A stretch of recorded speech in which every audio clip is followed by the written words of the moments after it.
Okay, I'm just checking. I'm checking on you. It's a good song. It just sounds vaguely familiar.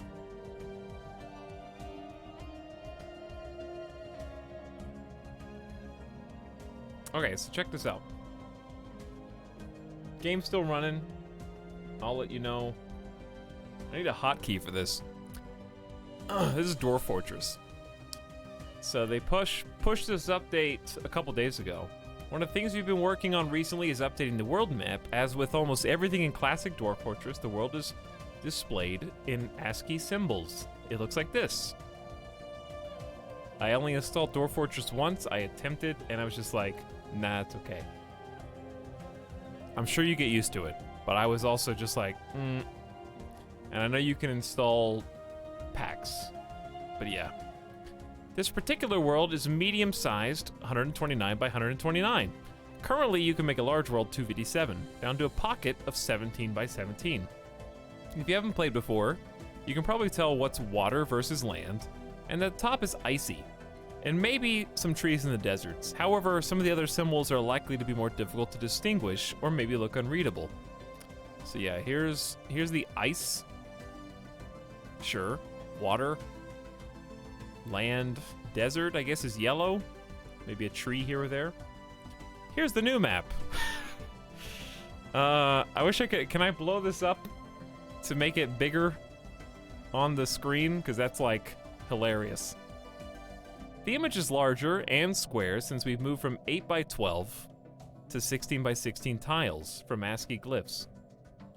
Right click new, you can't right click in Steam. There's still a bit to, we can't right click Steam on this. There's still a bit to do with river mouths and wetlands and oceans and mountains and trees, of course, but we've arrived at the point where it accomplishes the goal of making the world map easily understood. Thought it would be fun to share. Here's what I can do.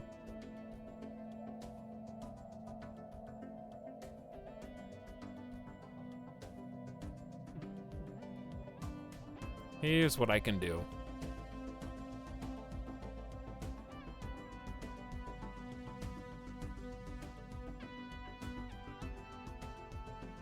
There you go. There you go. Look at this. Compared to that. This is the same area. Yeah, there's the lake at the top. Lake at the top. All the little holes in the mountain, the tents, or whatever those are. Look at the, like, each individual tree. I don't see the difference.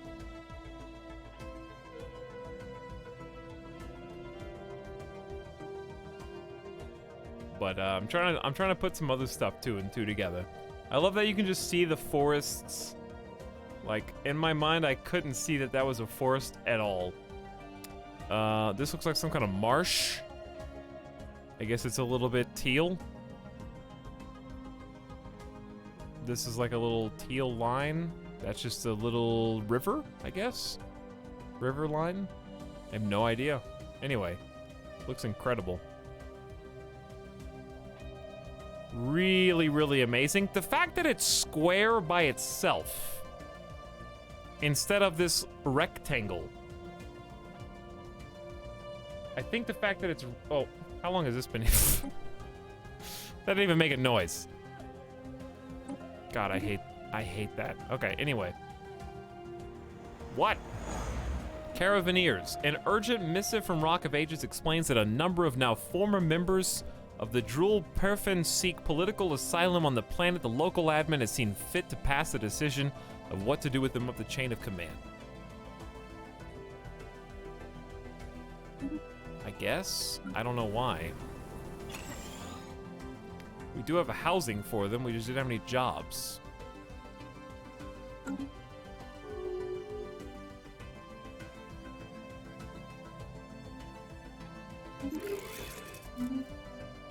Thank you for closing your borders.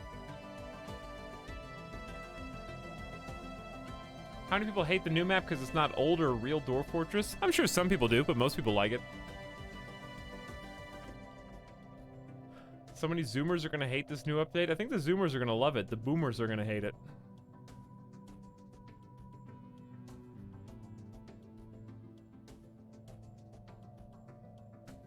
I'm calling it. I gotta give up this dang puzzle. Why does anyone enjoy this? Which part, Palaquin? Which part? What puzzle are you doing?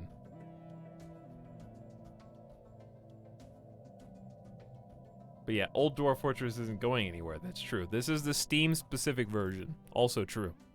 Chat, we are about to reach another landmark.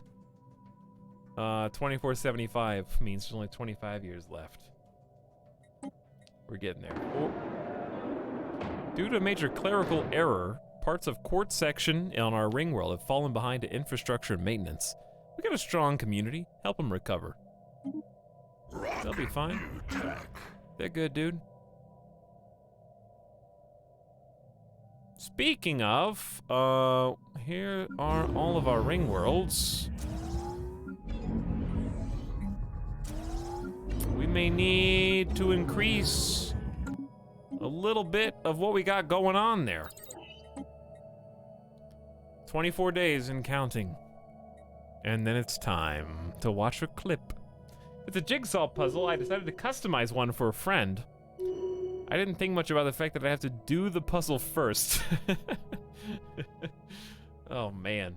How many individual pieces is it?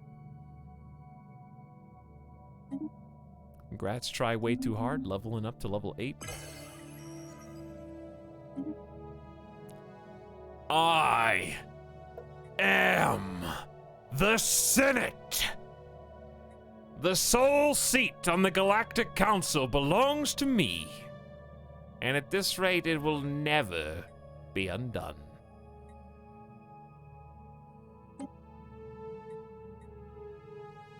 I will veto this.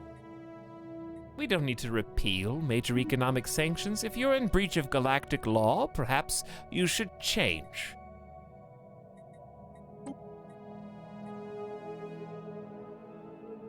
Oopsie. Leveraged privateering, Diplo away from economy. Bureaucrat upkeep, naval capacity. What about waste management? Habitability -5 isn't an issue. Alloys, minerals up, worker resource output, Diplo from economy up. I support this. Too many repeals. Last resort doctrine. Unrestricted wars are banned. Wow. That is last resort. I'm probably gonna veto that too. Could you potentially veto a vote to remove your veto power? Perhaps. Maybe. Good question.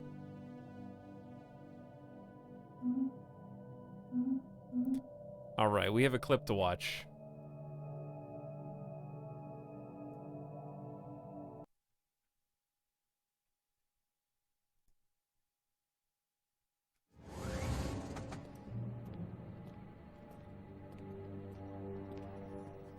Master Windu.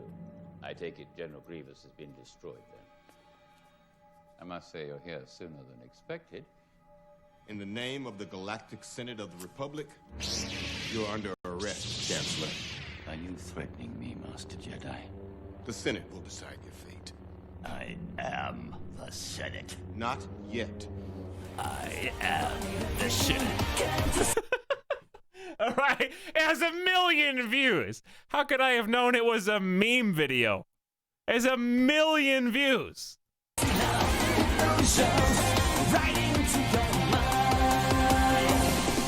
Deja vu, I've just been in this place before. Higher on the street, and I know it's my time to go. Going new, and the search is a mystery. Standing on my feet, so hard when I try to be me. Whoa.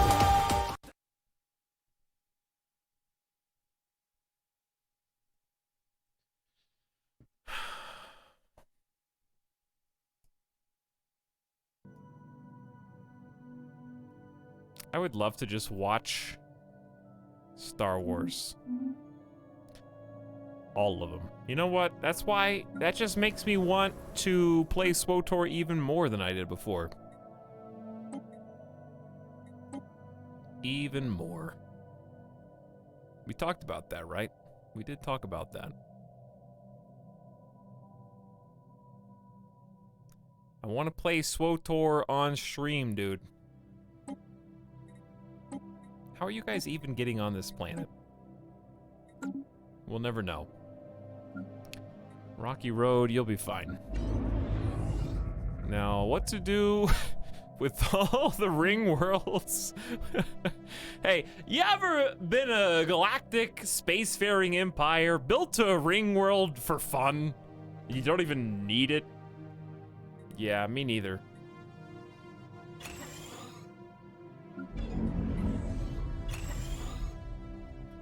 Like, I don't even know what to do with this, dude. I guess build some resource silos. What was your favorite part of SWTOR? I just like all the voice acting. I like the storyline. My favorite part was me and my friend played. And we got in at the very beginning. We played the beta a little bit, and I was like, whoa, this is the next big thing in MMOs. I really thought that. And I had a great time playing because my favorite thing is, in 2011, when the game came out, I was so enamored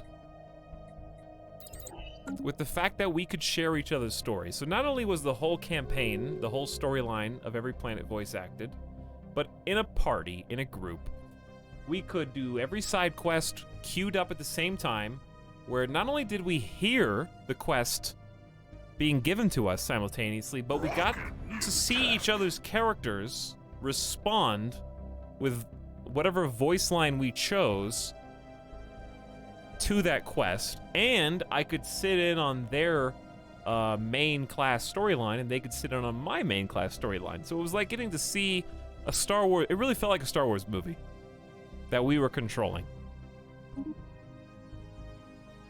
And we would always wait for each other. We would always like, all right, hey, I'm at the new like side quest hub. You coming? Like here I come. And it was just so immersive to like be able to comment on whatever quest you were doing. Sometimes you would both make a decision, and it would roll a dice to see which one of you got to actually make the decision. It was like, oh, you killed that guy? Why did you kill that guy? Like, I wanted to do the rest of the quest.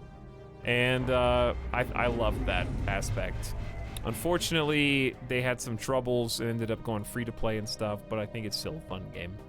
Even if it's not as revolutionary as I thought it once was. It still has a very special place in my heart. Volatile, exotic.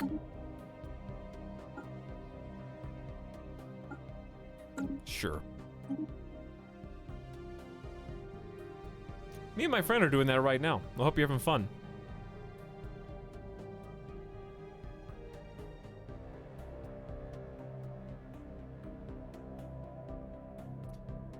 It's sad that, like,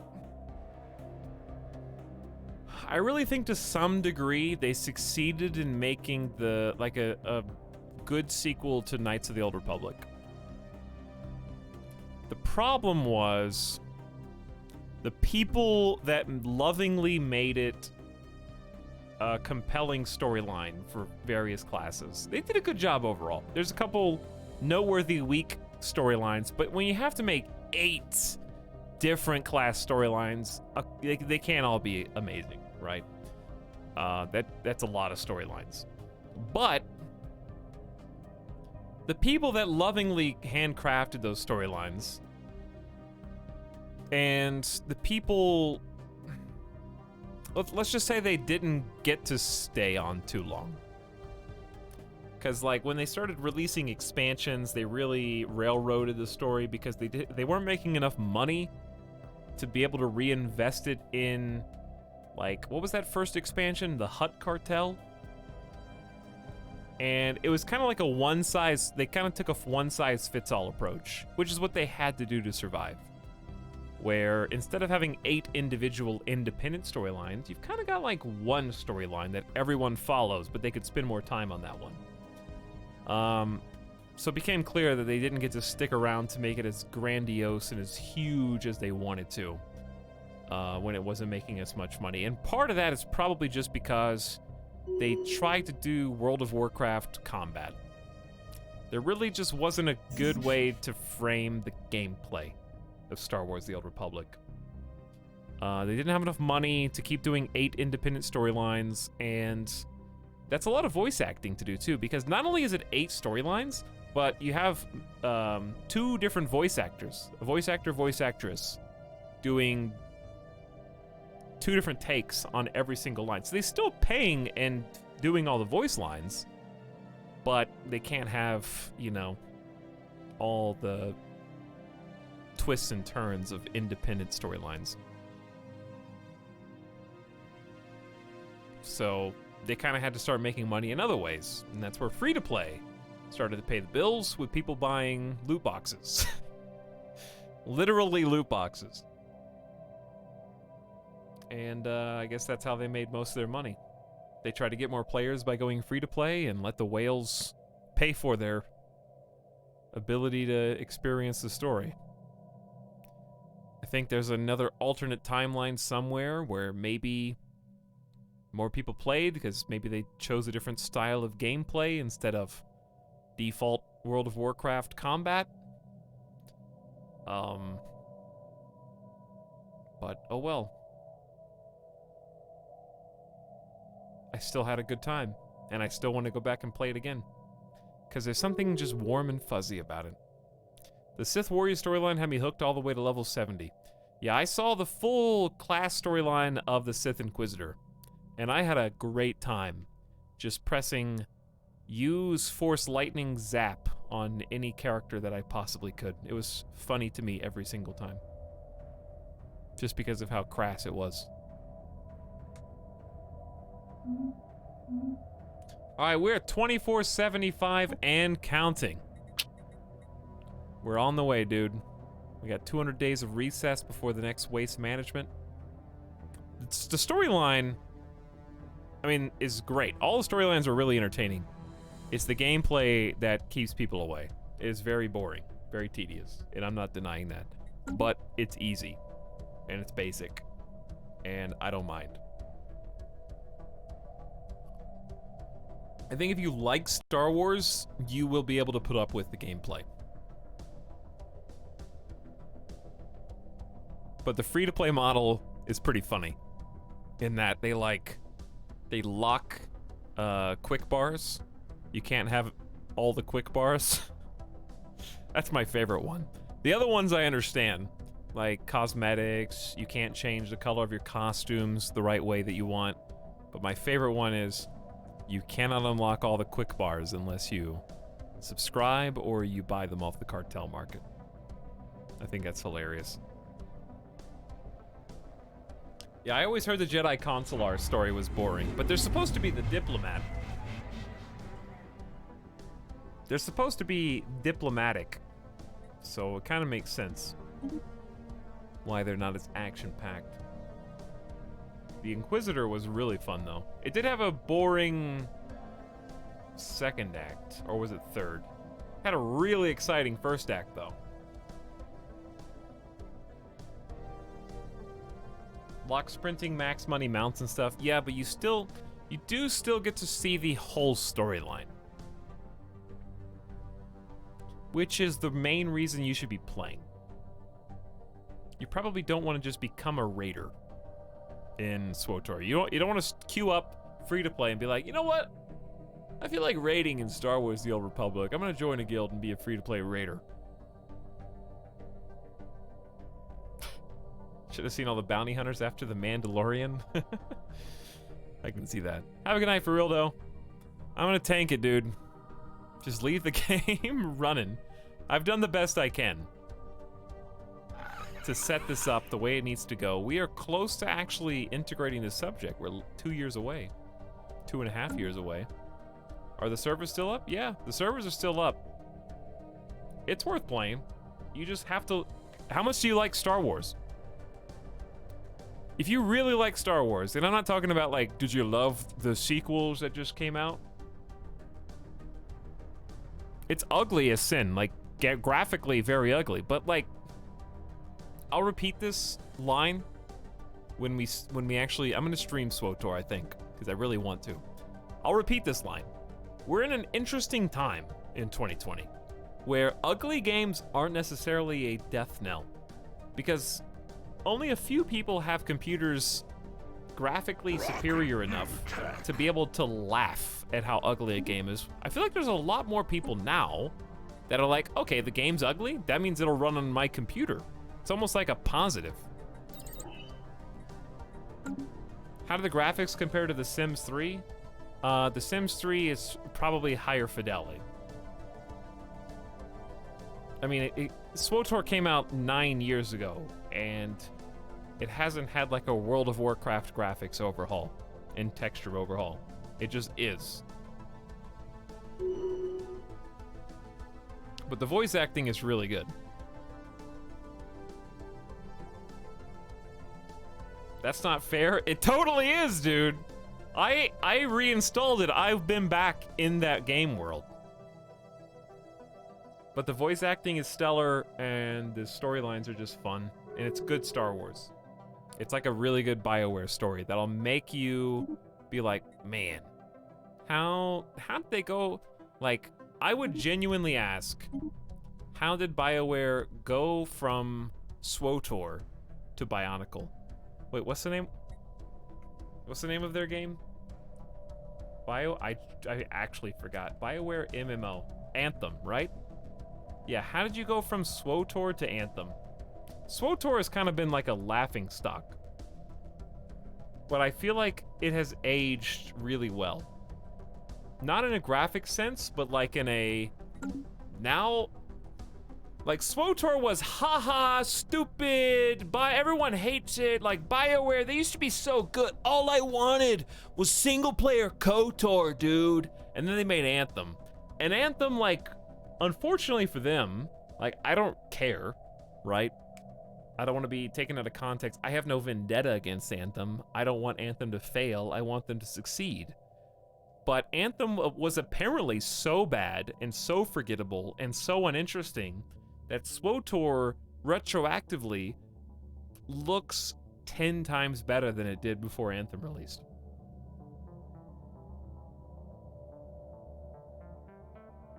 Because at least, even though the gameplay of SWTOR is uninspired, it's serviceable in getting you to the next story location, and you can just enjoy a Star Wars story.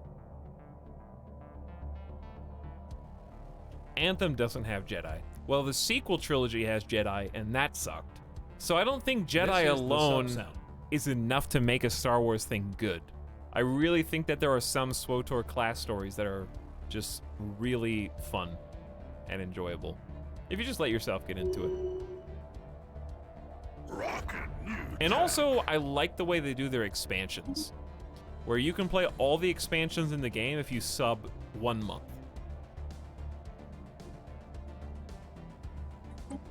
So what, like, that's what I like about it. If I want to get back into it, all I gotta do is sub 1 month, and you unlock all the expansions, even if you unsub. It's a pretty good deal. So I can't complain. What are we in session for? Collective waste management. Pretty good. Diplo weight from economy up 40%, worker pop resource output up, habitability down, but we get minerals and alloys. Ha! As if we need them. Someone was like, I think it's funny, Etalyx, that you have 1 million unity. Yeah, I got 1 million unity. Downloading it now, you've recommended so many games to me that I have loved, so I trust you. If you were a meh on Star Wars, I wouldn't recommend SWTOR. If you have nostalgia... The one thing that's missing from SWTOR now is they made the game so easy that it's crazy. Which is, I think, better than what it was overall. But one thing I really liked, I remember my friends complained about SWTOR at the beginning because you had to play through the prologue planet as like a Jedi or a Sith, and it was pretty lengthy to get to level 10, and you didn't get your lightsaber until the end of the prologue planet. And I remember my friends were like, psh, I thought I was playing a Star Wars game. Like, what is this stupid vibroblade? I want my lightsaber. And I was like, I kind of like this. I kind of enjoy having to, like, earn it. it was written into the story where you have to like obtain it, right? Depending on what class you were. Like if you were a Jedi, you would have to like go to the ancient planets and craft it. And if you were a Sith, I think you were on Korriban, and you had to go into like the Sith tombs, and it was really cool lore-wise. But now the game is so streamlined that it's just like you get to level 10 in less than half an hour. It's hilarious how fast it is by comparison. It was hours. You probably spent, I would say, like at launch. I don't want to overestimate, but it was definitely more than a day. I would say it probably took us at least a couple days of playing just to get through the prologue. And that first time you heard that crispy lightsaber sound effect and you're the one that unsheathed it, it was like, whoa.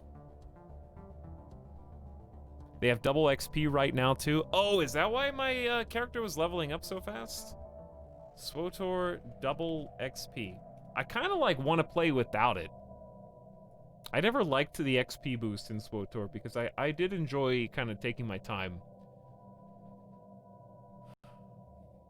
It's good for people who only care about getting to max level, but I feel like that's... If you install SWTOR now, it's more about the journey than the destination, that's for sure. Oh, it's for May the 4th. That makes sense. But it started on April 21st. They've probably just been doing it because of the stay-at-home stuff. I don't know how long it lasts. Probably just want people to have free XP. But if you do install SWTOR, since I've been talking about it, here's what you should do. You should realistically just ignore every side quest while double XP happens. If you only do the quests that are highlighted, they're like enshrined in a special, very obvious, I think it's purple. I think they're all purple. You can do those only and be fine if that's all you care about. But if you want to do some side quests, feel free. They are all voice acted. But I would highly recommend doing the planetary story. Every planet after the prologue has a planet storyline, and I think that one has a special symbol for it as well. Yeah, playing for the story double XP does hurt with that KBS, but if you don't care, then it doesn't gate you. You can still do the story. You just might be overleveled.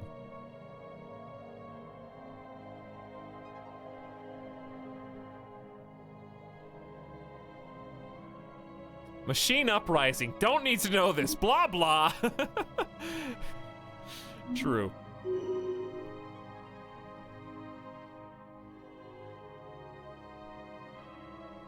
Sounds like the complaints for KOTOR 2. I never got to play KOTOR 2. I would love if BioWare wanted to make money and regain the faith of the gamers back, making KOTOR just a single-player Star Wars game. Why? You don't want to do it for the same reason Valve didn't want to do Half-Life. But guess what? They came around, didn't they? Half-Life was like, fine, shut up, nerds. If you want Half-Life so bad, guess what? You gotta buy a VR. Yeah, you forgot to read the fine print. Watch BioWare be like, oh yeah, you want Knights of the Old Republic single player? Okay. Well, you gotta buy Smell-O-Vision. Okay, that's the only way we'll make it. I want you to sniff those stinky lightsabers. But it'd be easy. It'd be easy for them to make money, and it'd be easy for them to come back into favor. Look at how hyped up Cyberpunk is. Holy crap.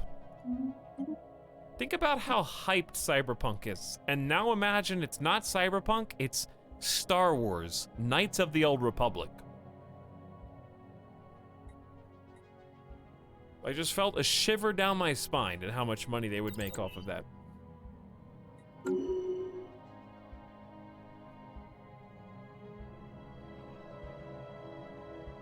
23 years left. Oh, I know. Don't you think I know, Asha? I'm in it for the long haul, though.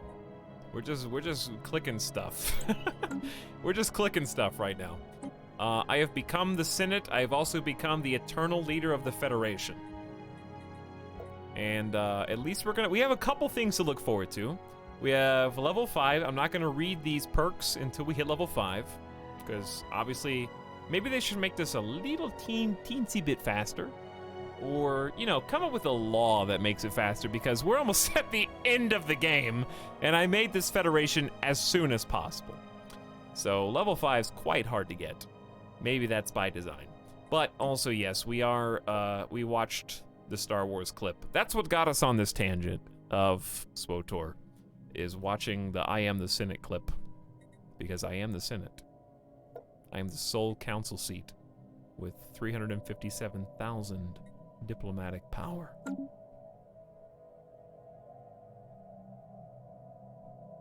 I want to smell the cauterized blood of my enemies. That's right. If CD Projekt Red were developing it, I'd be excited.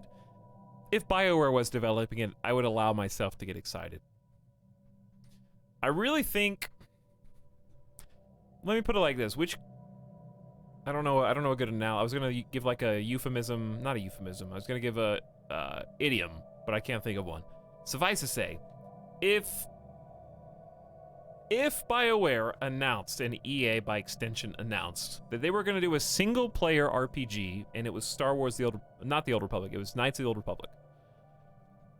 The act of them deciding they were gonna make a single-player RPG would give me enough confidence, right, that it would be something worth getting my hopes up about. As soon as Anthem was announced, and I saw the first trailer, and I saw that it was going to be an MMO, I thought, this is over for me. I've seen all I need to see. It's done. Right?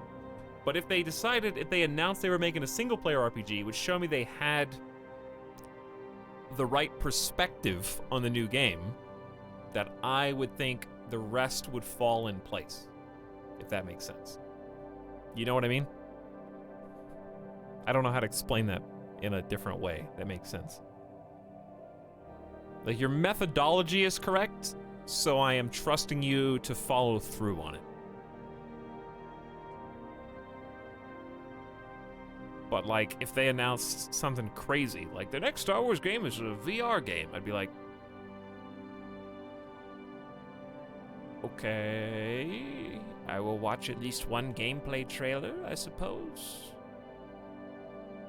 And that's about all I can guarantee. When would you set a KOTOR game? Well, it's the Old Republic, so it's kind of in the name. KOTOR, by definition, has a distinguishable era in which it takes place that you can't really remove it from without changing the name of the game. Have a good night, Apefest. Take it easy. We're getting there, dude. We're getting there. Going as fast as we can. What about Star Wars RPG with a co-op experience like SWTOR? The only way that would work is... I don't think that would work. The only reason it works in SWTOR is because there's 8 classes, and there's 4 storylines per faction. So 8 storylines. You can't have a personalized story without having multiple storylines. And if they were going to make an RPG old-fashioned, I would want one really good one and not have to split their attention between making multiple so people could enjoy co-op stories. Just make one really good one. I think the co-op was defining for me in SWTOR, but if you're going to make a new actual RPG... I was saying this when playing Final Fantasy VII Remake. I thought the combat was perfect. Besides the writing, I would trust the Final Fantasy VII Remake team with Knights of the Old Republic's life. Like, the combat was very fluid, the combos were fun, it had that RPG route where you can basically pause the game by slowing it down. Because you know Knights of the Old Republic, if you played the original one, was all stop-and-go combat, right? It was all like, pause, give my teammates commands, and then unpause while they execute the commands I gave them. Same thing as Final Fantasy VII Remake. The gameplay was perfect for KOTOR. A KOTOR remake. If they remade the original Knights of the Old Republic with that gameplay and just added like lightsaber attacks and flourishes and animations and combos and force powers instead of magic. There it is. That's the game. You did it. What's up, Polmass? There was an X-Wing VR experience. Yeah, I saw that. I haven't played it myself, though. Laughing Bear says, whoop whoop. Hey, Laughing Bear. How's it going? Thanks for 23 months of sub. I'm just on a soapbox. If you're waking up, just joining, wondering what we're doing, we have defeated the endgame crisis. We've won as many wars as we can. We have worked our way up the Galactic Senate to become literally the Senate. We deleted, I didn't know there was a star nation known as Micdor Manifold, but it's destroyed. We deleted the other council seats through our sheer tenacity. We have maxed our economy. We have gotten as much of a fleet as we can. I can build one more fleet just to flex on people, but there's really no need for it. We finally managed to get a high enough diplomatic power. Luckily, years ago, a few streams ago, we got to diplomatic vote weight, so that our diplo weight actually carries, you know, as big as our diplo weight is, it's worth more votes depending on what our diplomatic value is. So we were able to just outvote these weenies by becoming diplomatically superior, which is of course measured via your economy, your technology level, your fleet power, and so on. So we're just gods. And since we did vote weight diplomatic a long time ago, dozens, if not 100 years ago, I was able to get heavy enough, get hefty enough to finally forcefully change our succession type and our succession power and how long we stay on top. So we converted our federation, which we made. I made this federation anyways, to actually be ours.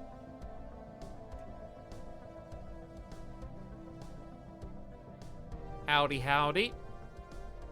Streamer psionically depresses Star Wars fans. Well, listen, it's not my fault the last 3 movies sucked. I enjoyed going to the movie theater to watch them, except for The Last Jedi, but I enjoyed going to the theater to watch them. Will I ever watch them again? There's no need to. I would watch them if they were just on TV. Do I need to buy them to add them to my collection? No, not really. They're pretty pointless in the grand scheme of things, but okay. You know, whatever. Increase firing rate. Doesn't need it, but Governor Bamboozle? Level 10, dude. That is 20% more resources from jobs, 20% Empire Sprawl down, and 30 crime down. Well done, Bamboozle. Are you the first level 10 leader, governor, rather? I think you are the first level 10 governor ever in our empire. That's really hard to do. We just got our first level 10 governor in the end game? Scientist Ruve is still alive and kicking, level 8. It was me, Joel. I did it. So what's next for this playthrough then? The game actually declares us the winner if we stay in first place in 22 years. So I'm currently just fast forwarding as fast as I can, marathoning this 12 and a half. Well, actually, we're at 1, 2, 3, 4. Chat, if you time your cards right, you can get an uptime at 1, 2, 3, 4, 5, 6 in 30 seconds. That doesn't come around very often. One of you's gonna waste it though. If somebody manages to get uptime, 1, 2, 3, 4, 5, 6, I will make them a mod. You're never gonna get it. But I'll make you a mod just for today. Someone's gonna screw it up for you though. I'm watching the clock.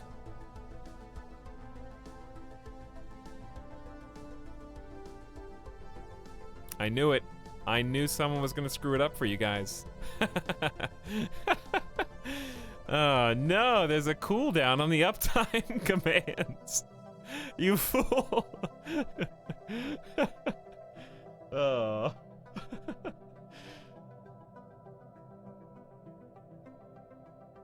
Well, you tried. 1, 2, 3, 4, 5, 6 is come and gone.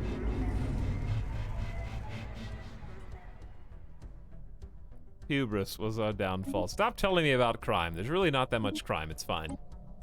But yes, basically we're just trying to barrel on towards endgame. I'm trying to actually win my first ever game of Stellaris ever.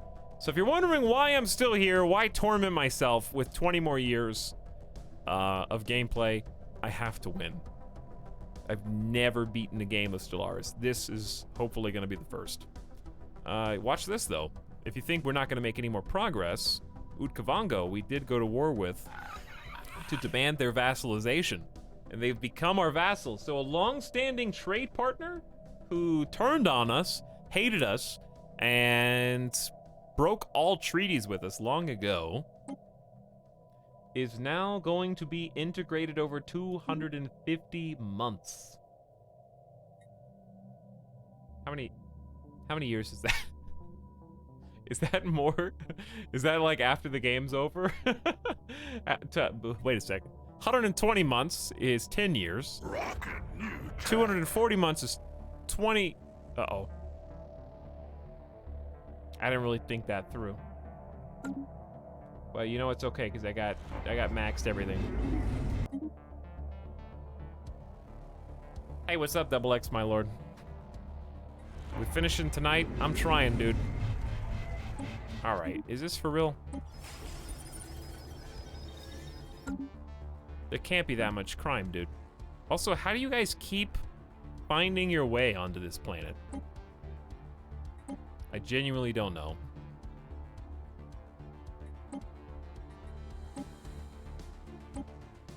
No matter how many times I forcefully resettle you. I just want an AI assistant who automatically resettles extra pops. I don't think that's asking too much.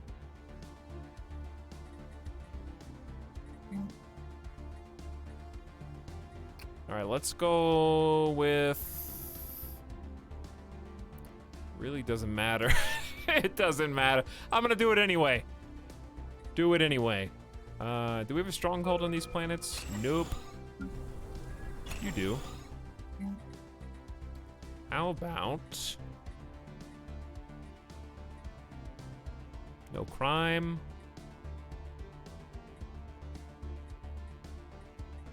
How about... Are we low on any resources? We need volatile motes. It's kind of boring.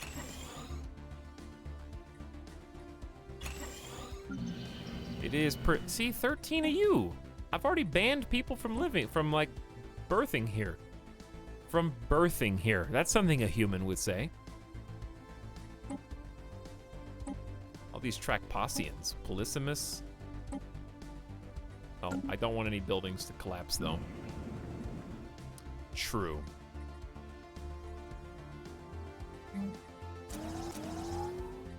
Okay. 3 unemployed, but I actually have space. What do you guys want? You already got a stronghold? Do you have a resource silo? That's only 2 clerk jobs. It's really not that much. Shield generator doesn't even produce jobs. Sucks to suck, I guess.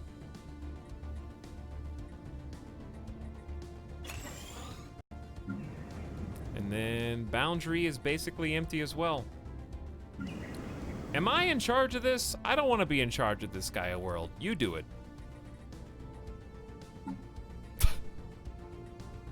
Where's the Gaia one? It's called Gaia Gravel. Easy. It's all you, buddy. And guess what? Boy, do I have some resources for you.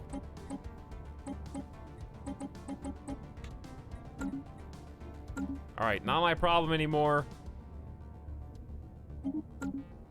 Uptime, uptime, uptime. Why is the game paused? Stop pausing. But yes, the other things we can actually work towards are becoming a level 5 federation and rejoicing. So much crime from lack of micro. It's actually not. I think the crime is coming from planets A, beyond my control, and B, that we conquered. Also, I think crime just happens even if you have 0% crime. Like, I'm pretty sure you just get crime notifications. It's not a lack of micro.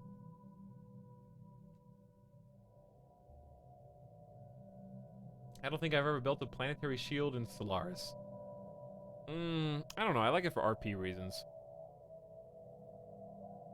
It's actually something you can do. One of the galactic laws allows an edict that resettles unemployed and homeless on available worlds. I think we looked at that earlier. That should be... I swear we looked at that.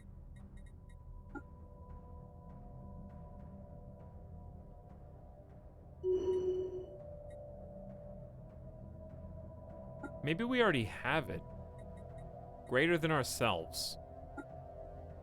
Didn't we... Chat, where's greater than ourselves under? Red? Do you know? Off the top of your head? A search function would be really cool. I don't know how they would even do that.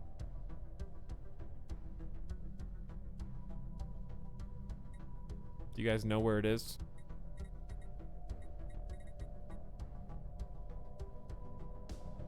Purple. Okay, greater than ourselves is intermediate support. Oh yeah, we reject this because we have stratified economy by default. We are currently in breach of this galactic law because it bans that. It also bans chattel slavery, livestock, and grid amalgamation.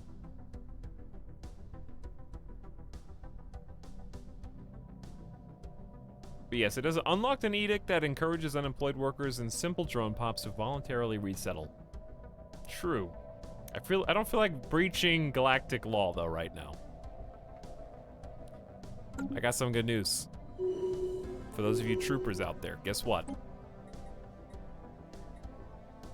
Guess what?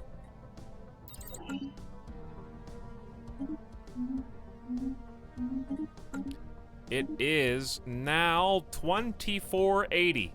We're in the home stretch. Come on! 20 more years.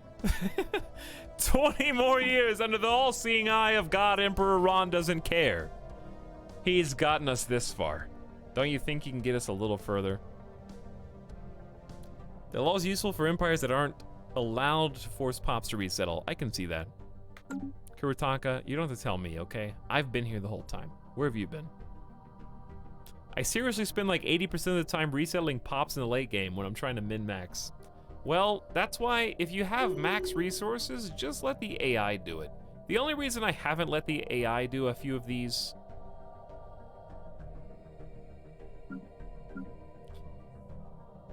is because I'm scared. I kind of wish if I could make one change to the sector. Here's what I would do. This would be cool. If you could do sector automation, but like click a little lock button on certain planets and just say, don't touch. I.e., I would love to give an AI as seen on TV. Right? You can just have it. But don't touch my Ecumenopolis. Don't touch this Ecumenopolis. Because they're basically, like, this is done. No population, no population. This one's the only one. Lock, lock, lock, and lock. And then be like, here you go. Here are like 4 ring worlds for you to do whatever you want with. I don't even care.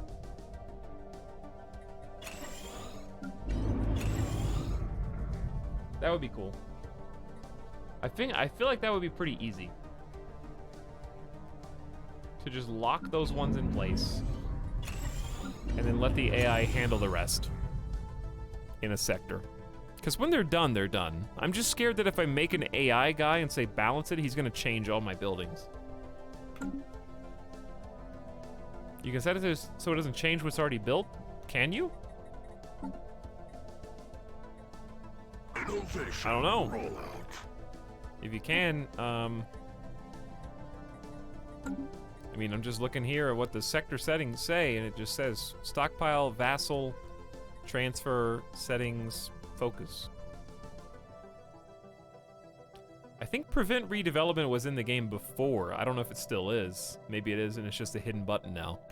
I seem to remember seeing that. Some dev out there is pulling his hair because he's not following the channel. He can't tell me what's going on.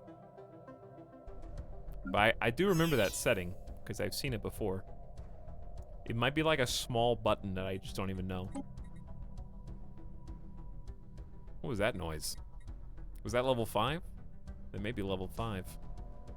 Wait, can you do Mastery of Nature on an Ecumenopolis? Is that cheating? Because it's like a sector, a district on an Ecumenopolis is like so much better than anywhere else. I think we already did it on this one. No, we didn't. Well, may as well go a step further, huh? Rocket new tech. Alright, I'll be with you in a moment. Energy weapon damage. How about energy weapon damage? Yeah, I like that one. That's a good one. Let's do kinetic weapon stuff. Alright, Federation perks. We're at tier 5, the best that you can possibly be. Our Federation is enshrined in history. We have federal unity. Our envoys work ceaselessly to promote and encourage the Federation's agenda and purpose, inspiring kinship and confidence across the galaxy. Chat, do you need some more unity? Because we gain 1 unity for each envoy assigned to the Federation. I know I have 1 million, but okay, that one's not such a big deal. Maybe some of my companions would like that. 1 entire unity? Dude, but per envoy. Listen, that's just 1 perk, okay? Just wait. You just wait.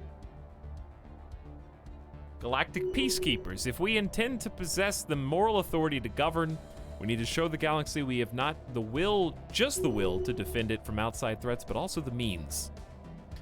So this one's pretty good. If you were still fighting the in-game crisis, which is totally possible by 2480, if it came out really tough and you were in a pickle. 25% bonus damage to the in-game crisis factions, quite a bit. Not in my case, because we already beat them, but people in chat were like, yo, Etalyx, how come you just crush those guys in all my games? I get killed. And then League Loyalty. I heard you didn't have enough unity, chat.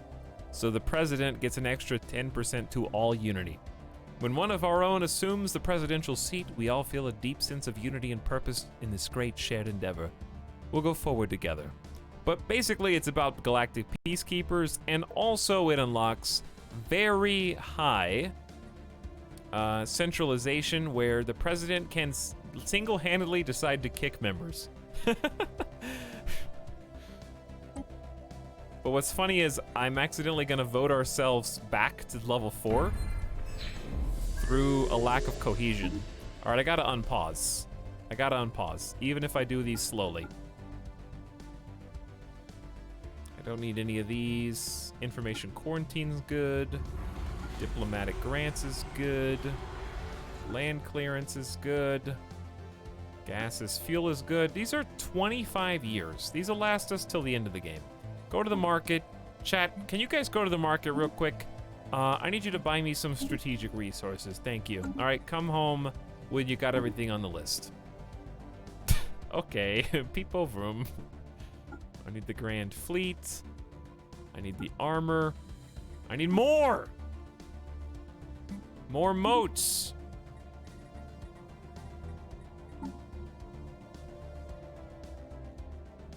Okay, now we got everything we want. 20 years! We can do this. Etal, why are you still streaming? Because I have to win. First of all, why are you just now here? Okay? Where were you? Second of all, because I have to beat Stellaris. Now or never. You guys just don't understand. European, I was sleeping. Oh, really? I've been streaming for almost 13 hours, European. As all of us Americans know, you lazy Europeans just sleep 13 hours a day, as the Schmack attack just proved. Okay? which only leaves you 11 precious hours to eat tea and crumpets every day, okay? That's all you do. Drink hot tea, which I pour down the sink, and sleep.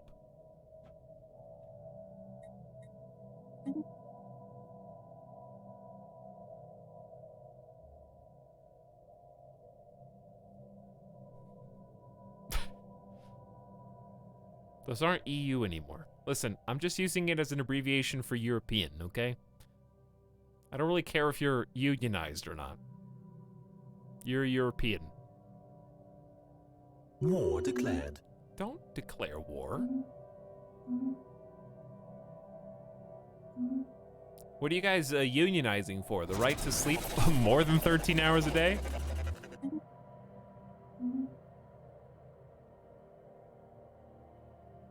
I'm literally eating crumpets right now. I feel attacked. Well, you should. Just say Euro then. Euro doesn't rhyme with EU crew. That's the issue. Look at that. Look at that slide. Looking like a Windows 98 update from Bonzi Buddy, dude. Sliding on into my screen. You know what? What if I just bought every single slave off the market? That's my own guys, just to liberate them. Research complete. Stellaris is perfectly optimized. It's a lot better than it was, and that's saying something. And also, I am streaming the game, so I'm not sure how much of that is affecting its performance. It could be more significant than you think. Hey, look, I'm up for re-election again. Will you guys elect me back to the Senate? The one Senate seat that we have, if you want. Just if you want. All right, we have 138 days. Chat, give me a cool law that I can pass now that I am the Senate guy.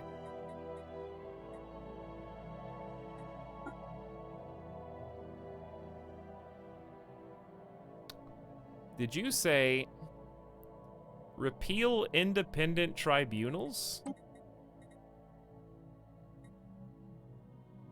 You cannot propose an emergency measure when the Senate is in session. True. I forgot we were already doing something. Clothing is outlawed. No, that was the other game. That was War Sim.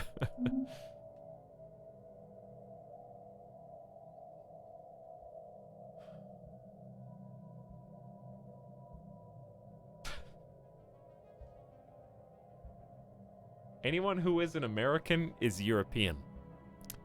In my mind, yes.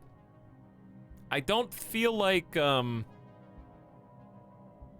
I've ever seen, listen, Australia, syntax here.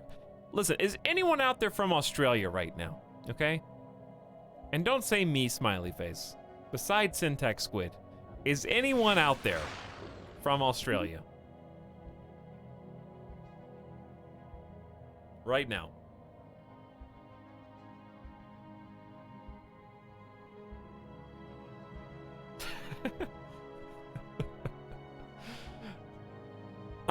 The only people...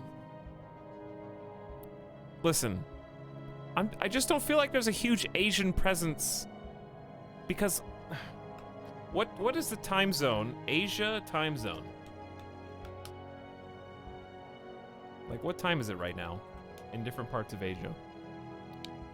All right, in Mongolia, it is 1:58 p.m. Do we have any Mongolians in the chat right now?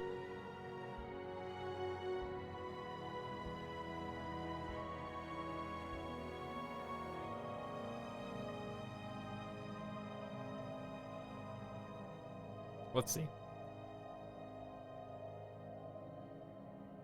Okay. Current local times in Asia.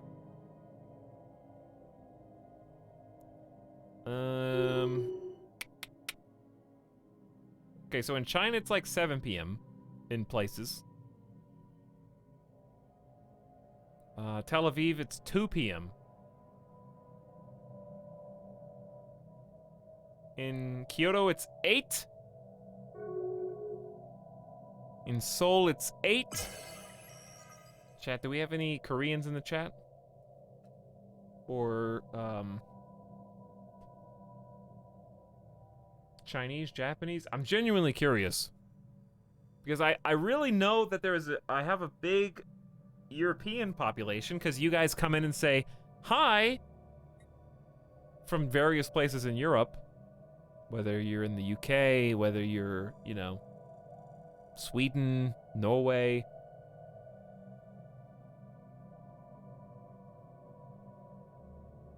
Germany is represented here.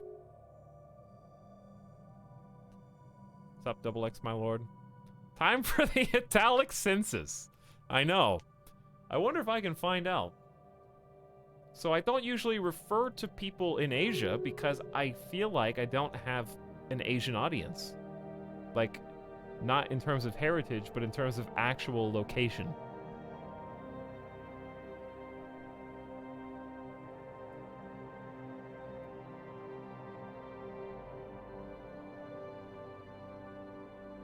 So let me see. I'm curious if I have channel analytics. Let me check on these things first.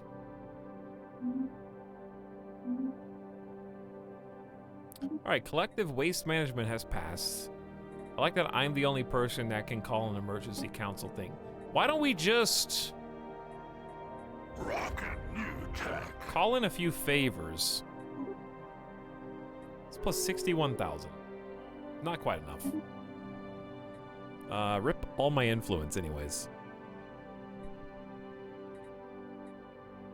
I mean, I can veto this every so often, but I need 100. Oh, I just spent that. But anyways, I'd rather just repeal independent tribunals via. Is Bernathi still influential?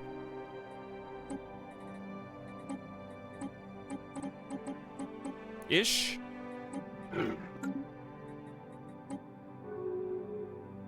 All right, we need about, what, 50K?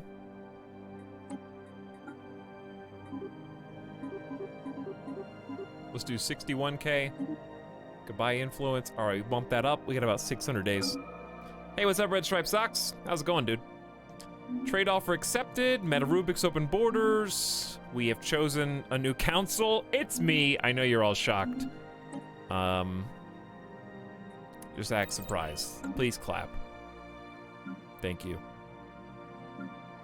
And then we just let it ride, dude. And we just let it ride. We are integrating. It's too bad this is gonna happen after the game's over. We got 19 years, 18 years. It's on the way, dude. I could go make dinner and come back. All right, I was looking up stream stats. Let's see. Can I see where everyone's from? I can. Are you curious? Are you guys curious? Let's look at the month of April. The month of April. Full month. Okay? Here's the details. What do you think is the percentage of views from the United States alone? Percentage out of 100. How many Americans do you think my audience is? It's probably... I'm not gonna say. You guys are giving very round numbers. The funny thing is, the meme number is actually the closest one. Those of you who get 69%, you were close. It's 67. 67 are American. So 2/3. Innovation rollout. 2/3. Architectural renaissance. Oh, are we even... I guess we're not even making megastructures anymore. Is that beneath us now? I guess I could just be annoying and make an art installation. Not annoying because it's art. It's annoying because I don't need any art. I don't need Unity, which is what art creates in this video game. All right, anyway, as I was saying, next on the list, who do you think is number 2 represented in the world on our channel? Is the Dyson Sphere done? Oh yeah, we already looked at it. Wow, you guys are pretty smart. It's Canada. It is Canada. But those of you who were wrong weren't wrong by much. 8% from Canada. Next is the UK with 7%. Okay, United States, Canada, and the UK. Those are the easy ones. Who do you think's number 4? Because you have to go outside of the 3 most accessible answers.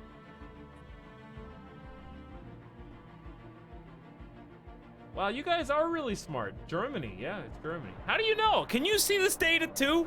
Huh? Be honest. Are you looking at the same sheet that did I have screen share on by accident? You're just looking at my homework?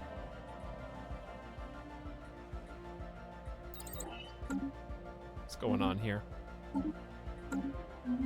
I'm on to you. It's very peaceful right now in the game, you know? It's very, very chill. Do we have any mega structures that we just never made? Nope. Chat, we made all the mega structures. Is that cheating? A little bit. Nova Flare again? I almost just blew snot out of my nose. The reason I have snot in my nose, it's been so long that my antihistamine wore off. I may or may not have access to another channel's statistics who plays very similar games to you. Wait a second, do mods get channel stat? No way. How do you get channel stats? All right, smarty pants. Here's the difference between me and Simcopter. Or whoever it is. We stream at different times of the day. So different times of the day is going to influence who your audience primarily constitutes. I have majority Americans because I primarily stream at American hours, which I live in America, that's why. Right, Maxo?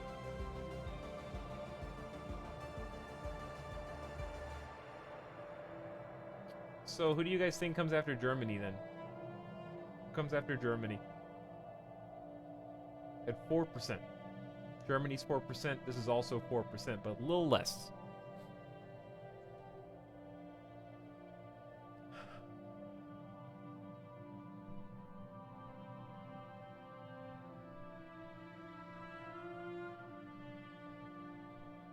Two people have got it right.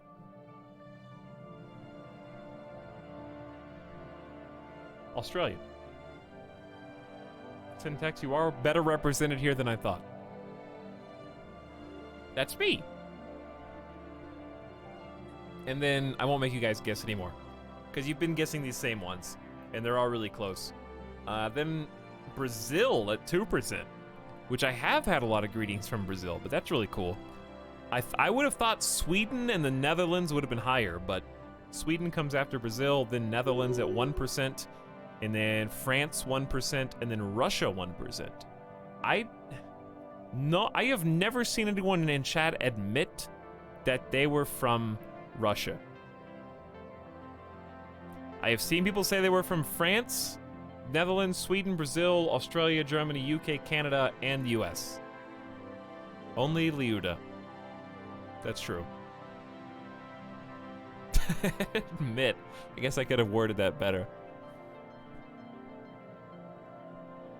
And then less than sub 1%ers. New Zealand, Turkey, Norway, Finland, and Barbados. Dude, I want to meet the dude who's from Barbados. Barbados. I know how to pronounce that. Because I've almost been there. Rocket new tech. I have been very close to Barbados.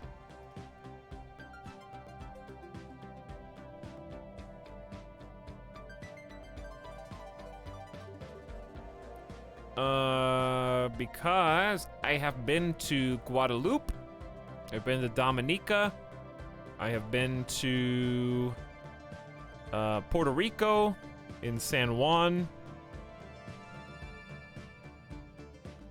I don't think I have been to the Dominican Republic or Haiti or Jamaica or Cuba or the Bahamas. And I haven't been to Trinidad, but I have met people who are from Trinidad. And they were extremely nice. Good cooks. Except every single thing they cooked made me diarrhea because it's all so spicy. I can't eat spicy curry, chat. And Trinidad, boy, do they know how to make every single thing spicy, no matter what it is.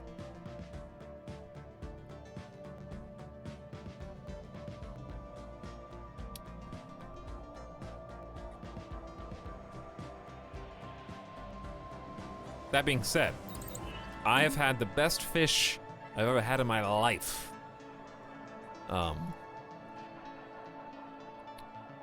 While I was on Dominica, meeting the people who were from Trinidad. They made like these, they had fresh catch every single day. And they had such eclectic, different types of fish that I don't even remember off the top of my head. That was the first time I ever had shark. I may have had like swordfish or something crazy there. Rocket new tech. Different types of tuna. What does shark taste like? It's all right. It's pretty good. It tastes like both more and less fishy than you think it does. I don't know how to explain it. It's a little bit more subtle, right? Like some fish are like, whoa, that's super fishy. Shark is a little bit more flat tasting, I guess. If that makes sense.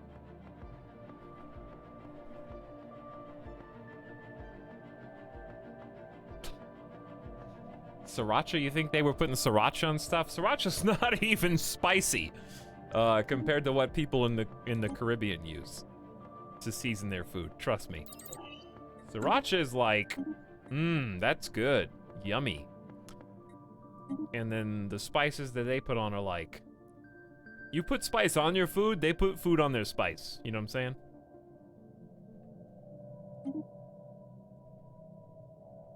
The fish wasn't spicy, though. That was literally the only thing that wasn't spicy. Everything else was. I don't think they like spicy fish very much down there. But it was so funny because they're English speaking. Everyone there is English speaking for the most part. And if you stay there long enough, you will start speaking exactly like they do. You just absorb the dialect, and it's what sucks about it is, if you talk to them like an American, right? If you go, "Hi, I'm Etalyx. I'm here today to like hang out and have some lunch with you." They'll be like, What are you talking about? Like, I'm an American. Hi, I speak American. Don't you understand what I'm saying? They're like, no, I don't actually. But I'm not going to imitate them because it's this weird dichotomy where if you're there and you try and imitate them without making fun of them, you're just trying to speak like them. They understand you like way better. Even though you're still speaking English, you just have a like thick accent on everything that you say. But if I was to try and like imitate that now, it would sound offensive, crass, and like heartless. Like, how dare you speak like that? You're making fun of them. It would sound like I'm making fun of them. But if you like try to adopt their exact mannerisms and the way they speak, it's like nobody questions. Everything went much smoother that way. I know those troubles. I went through Vietnam and had the exact same problem, but Aussie flavored.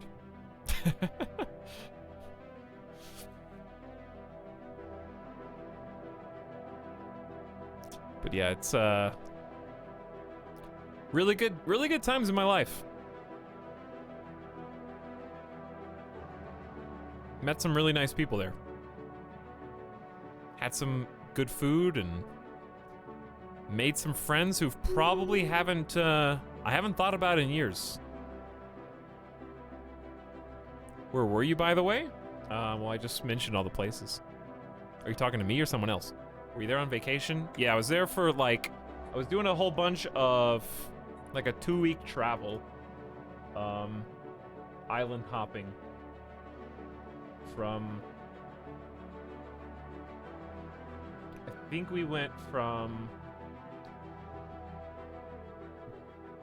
flew into Dallas, from Dallas to San Juan, from San Juan to Guadalupe, from Guadalupe to Dominica, and then back.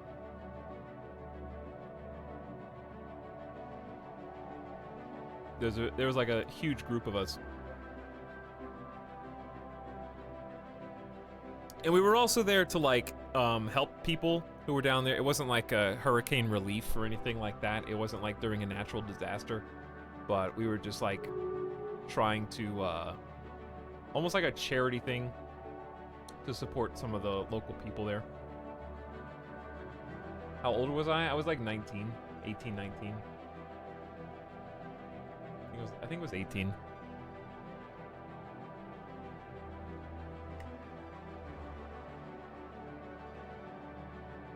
Thanks, autocomplete. Et RN, amen to that.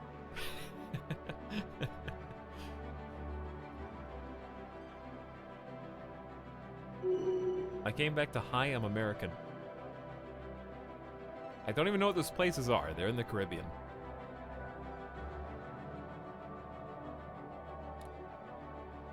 It's a very interesting place.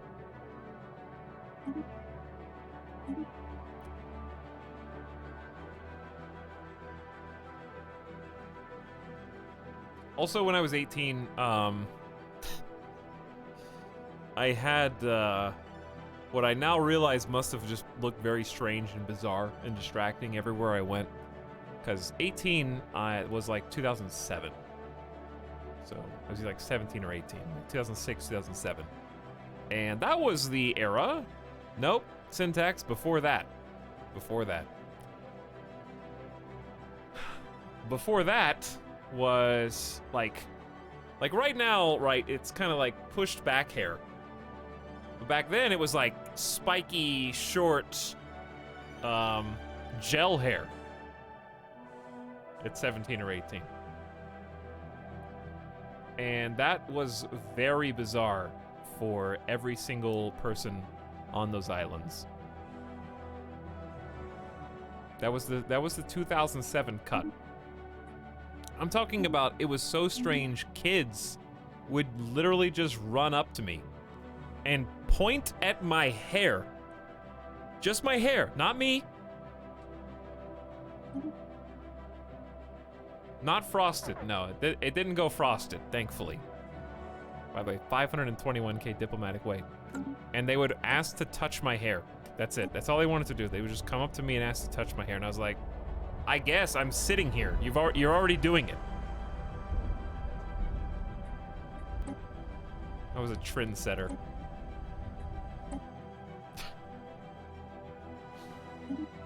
Alright, we gotta be careful with this. We're trying to repeal independent... Why is the game paused? We're trying to repeal independent tribunals. Purging and world crackers will be allowed. I guess that's the authoritarian in me showing. But I want that diplomatic weight from Fleet Power because I'm greedy. Boy band hair. That's fair.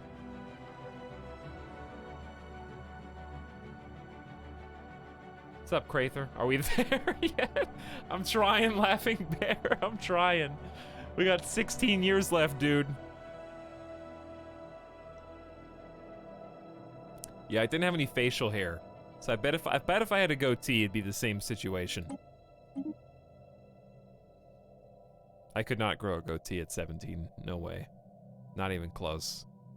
Oh yeah, I did say we were going to look at the blog stuff. Now that's 4 in the morning. Why don't we do that?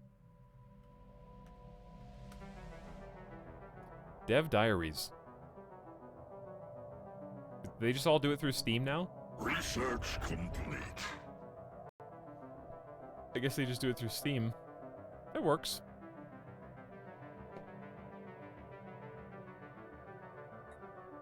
Alright, let's do research complete. How about 5 more years? 5 more years! We can do it. Alright, let's see the things that are planned. I'm gonna leave the game on pause in the background. But why not take a look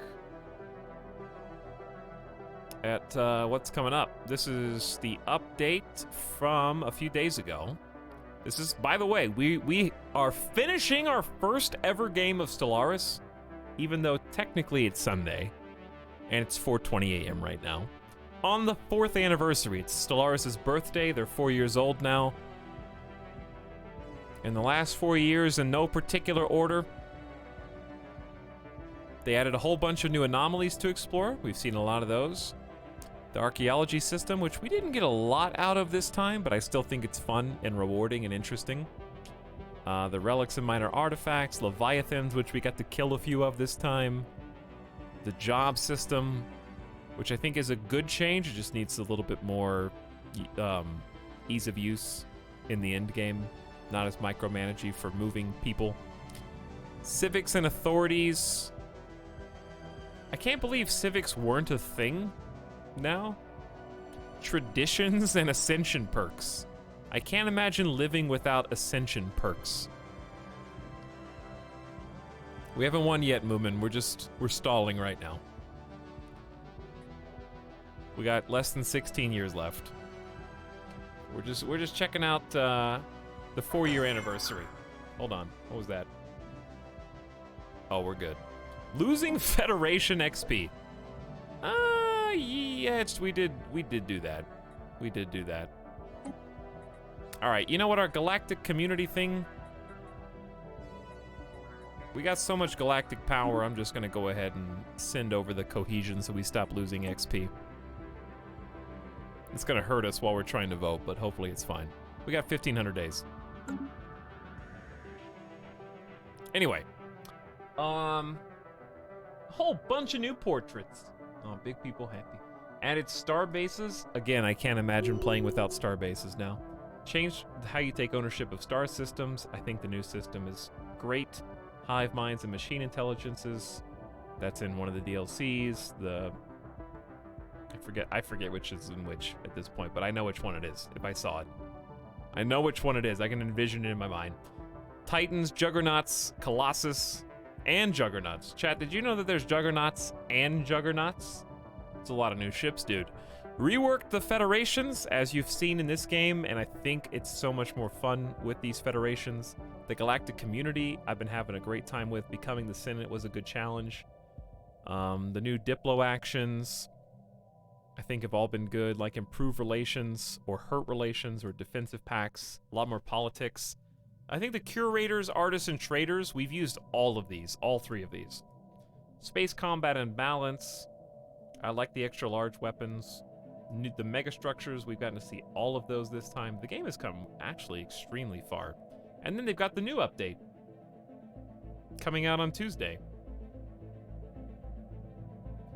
2.7, Wells. Galaxy reimagined. Or reinvigorated. Much of the galactic fauna has been revitalized. Space whales and space amoebas have a unique home system that can spawn more creatures if time passes. Pretty cool. I love putting 6 star bases in a system. Oh god. The galaxy is ancient and full of visuals. New graphical system effects are sure to add some flair. The galactic community has been rearmed with new resolutions, such as focusing on the sanctity of biological life over synthetic, or picking a stance on the treatment of space whales. I'm sure there's even a few more besides. Federation joint operations. We'll look in, this one sounds really cool. Federations have been brought to life with collaborative event chains that bring new stories and challenges to their gameplay. So you have to work together. Extra edicts. Some edicts now consume edict cap, which is a new mechanic. Your empire will need to choose between new edicts to focus on certain issues. Homey habitats. These space stations now come in 3 levels and can be upgraded from a small orbital habitat to an advanced habitat and eventually a habitat world. And more. And more. Pretty big update. Full patch notes. Continue. It's okay. It's okay, Steam. I trust them. Stop. Cookie time. Yes. Steal my data. Just get off my screen.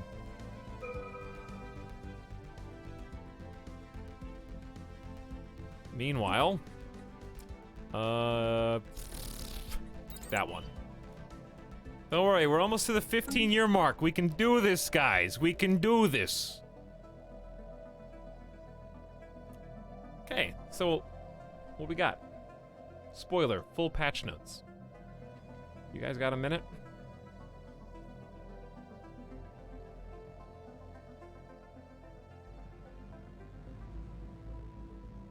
Got some time?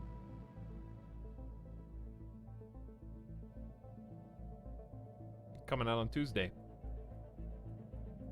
Not out yet. We'll just look at the big important stuff. We got like 13 years, so... here's what we'll do. Instead of straight up reading the patch notes, I want to go back. I want to go back to the beginning. Let's look at the dev diaries. Starting with habitat tiers. Okay, so effectively they are reworking orbital habitats as mentioned. There's going to be 3 tiers of them instead of just a single orbital habitat. And they have their own unique graphics too. So first tier comes earlier in the tech tree and is cheaper. Smaller, only 4 district slots, but they have a simple appearance. And can be unlocked earlier in the game, which is pretty cool. So you can use a planetary decision that costs some time and alloys. Allows you to upgrade an orbital habitat that has filled all of its districts. So yeah, they got like unique and improved graphics. The advanced habitat adds a ring of modules and 2 additional district slots, and they also restrict what types of buildings you can make in them. So this allows basic housing buildings. And then the third tech is a fully developed one. The habitat world has 8 districts, an extra ring around the habitat, and lets you build advanced buildings, I'm pretty sure. So quite a bit more involved, and every type of ship has their own graphics, as you can see. So that's pretty nice. I think it's a good change. So that's the habitat stuff. Then you got the edict rework, which is pretty in-depth. TLDR, there's like 2 main types of edicts. There's the ones that are instantaneous, like we already have, and then they have ones that you never have to re-up again, as long as you have them checked. So you're gonna have to choose between them, I guess. They didn't really emphasize the feeling of, I am choosing to focus on these 2 things right now. We felt it would fit better if they had a greater emphasis on making choices you can go back and change, rather than things you constantly refresh. Edicts. Some edicts are now toggled on or off instead of on a timer, which is a big deal. So you now have an edict capacity of 2 at the beginning of the game. And that can go up with authority, civics, and ascension perks. Research complete. So like dictatorial and imperial being authoritative gets an extra edict to pass on the people, for example. The God Emperor knows best. God Emperor gets 2 extra edicts. You can now vigorously enact more edicts. Not all edicts use the capacity. That means that you are paying the influence when you make changes instead of paying upkeep. So you only use influence to enact or deactivate, which is pretty cool. It's not like something you have to refresh. And it sounds like they changed a bunch of them in some substantial ways. So like, for example, farming subsidies. Let's see what farming subsidies is for us right now.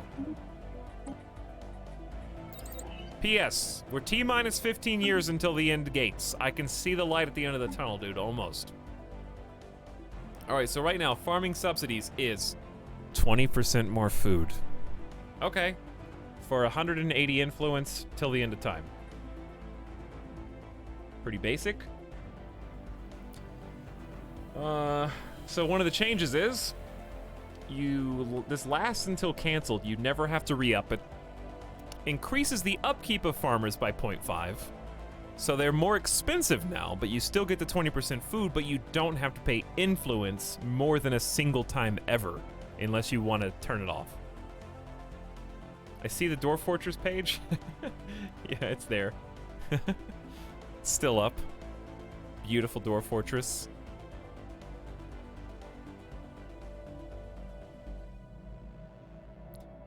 But yeah, they got like some pros and cons. But the pro is that they don't cost constant influence anymore. So like last until canceled, fortify the border, star bases upgrade faster, you can have more of them, but Empire sprawls more. Which I could actually handle now. So they have some like cons to the edicts, and I kind of like the idea of not having to re-up them. As you can see, it gets really annoying after a while. Alright, so that's the big edict revamp. Pretty huge deal. The federal UI. This is the one I was so excited about. Federation voting. Make some changes on and improvements on how voting in federations is handled. Most of the improvements are related to UI, but some functionality has changed.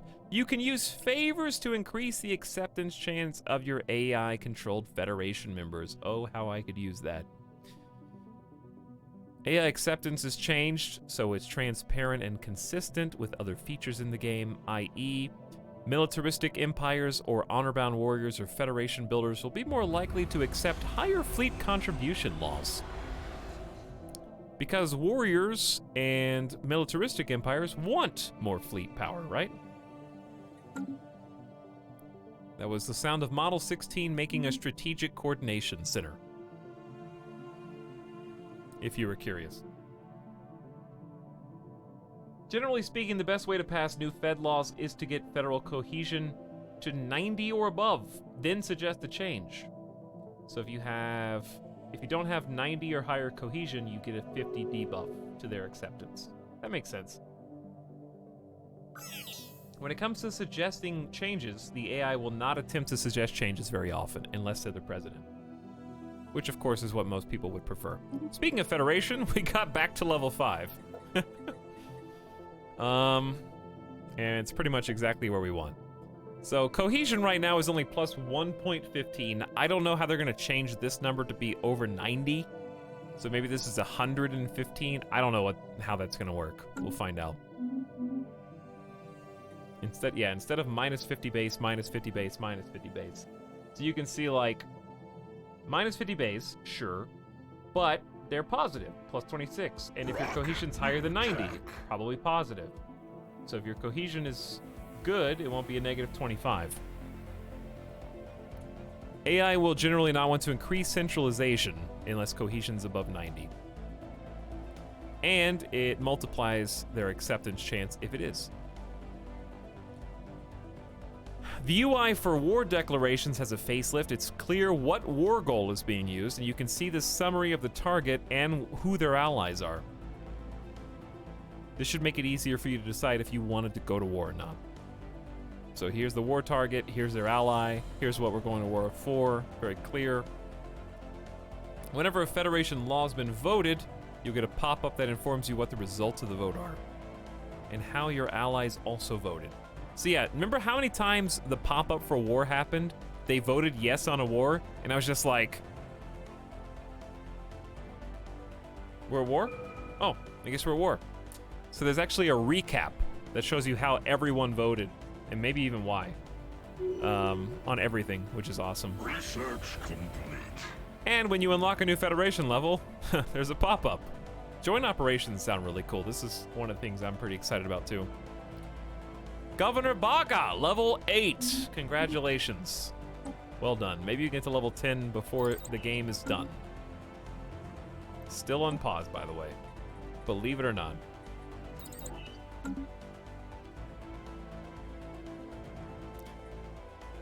"14 years. We're gonna make it, dude. Tisk tisk. Don't pause my game." So, joint operations are events in which each member of a federation contributes, and the types of events depend on your federation. So research co-ops, for example, can engage in a joint archaeological dig across their regions of space. Galactic unions, that's us, and research co-ops alike may find themselves dealing with strange new stellar phenomena at their federation capital. Which, do we even have a federation capital right now? Or maybe that's your, president's capital? Hegemonies will have the option of a grand project to celebrate cultural uniformity, and to see who's willing to toe the line. Military alliances can do joint training exercises, while trade leagues may seek to improve their collective worth through harmonized logistics. Collaboration bolsters cohesion, but members may sometimes be tempted by individual gains, and further challenges may arise if you don't act as one. So the example they give is pieces of an ephemeral puzzle. We don't have time for this, or fascinating. Our allies in the Alliance of Interlinked Systems report phenomena in their capital. The president has called for immediate, coordinated investigation into this matter. It probably cost you something, and if you don't want to spend it, there you can opt out. And there's probably different pieces of the puzzle because it says it's a chain. It's far less likely for the leader of a common ground or hegemony start to be blocked off by Federation members. Oh, they were getting boxed in.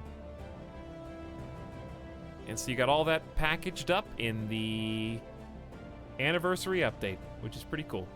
Sounds like a lot of good changes. BRB making tea. Syntax, will you make me some? I haven't eaten dinner yet. All I had was a Pop-Tart and some Nutter Butters, and also whiskey. And water. Is that funny, Sawdust Bunnies? Was that funny? The breakfast of champions and dinner. You're a real champion when your dinner is your breakfast.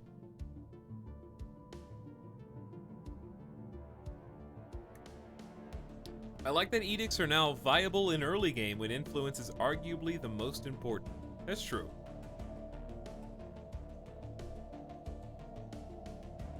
It's become more affordable. The breakfast of God emperors. Man, these final 10 years may kill me of gamer death.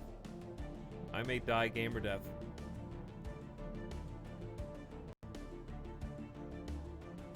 Hey, Angry Jack Russell. We were just fast forwarding until the end, hanging out, talking, chatting about stuff. We were just talking about the new Stellaris update. It's too bad that we're not going to get to see it, but I feel happy because our campaign in Federations has been good. It's been extremely fun, rewarding, and I've had a great time. I feel like it's almost as if when the game ends at 2500, that Tuesday update is the world that we've built, you know? Through our hard work and effort, and other people playing Federation at launch like us, we hopefully leave our game of Stellaris in a better place than we found it. And that's what that update represents. I feel like I'm actually trying to just make the Rubik's worlds a better place for future generations, you know?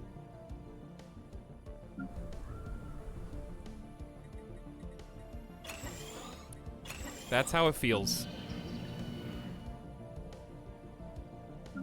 I still have no idea how you guys get so many unemployed. I'm not even, you know what? Just keep the unemployment. You guys shouldn't even be growing any pops there, in most cases. I don't even know how you get them. They're just migrating in. I don't think you can stop immigration, though. Stopping, you have something to encourage immigration, but there's nothing to discourage immigration. I think a simple decision would actually solve this issue.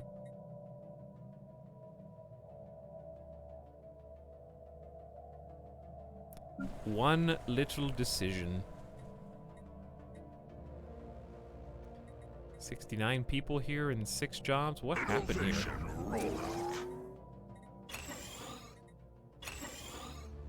I don't need to upgrade all those, I just did.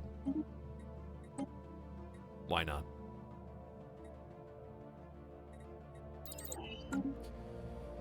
Oh man. I'm gonna die gamer death. What future generations? Growth is stopped everywhere. But listen, Ionic, as someone in chat pointed out, it's not a ban on births. It just means that our birth rate matches our death rate perfectly.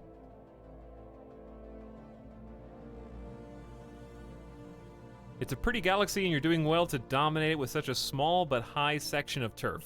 Yeah, I feel like in the grand scheme of things, we played tall.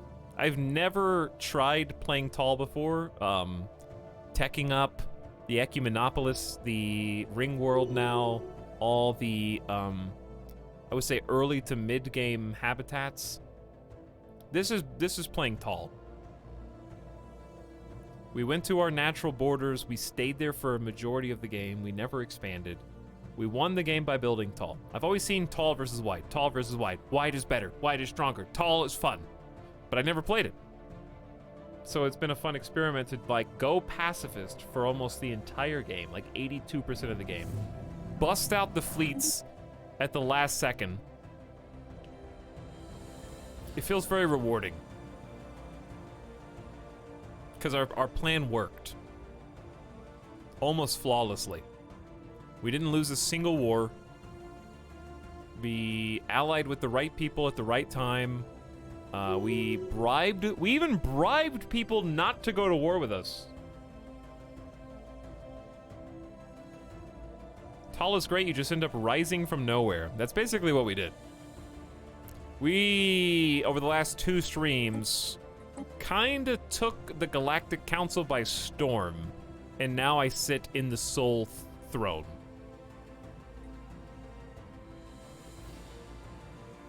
So this was a fun challenge to play basically pacifist until the final 100 years.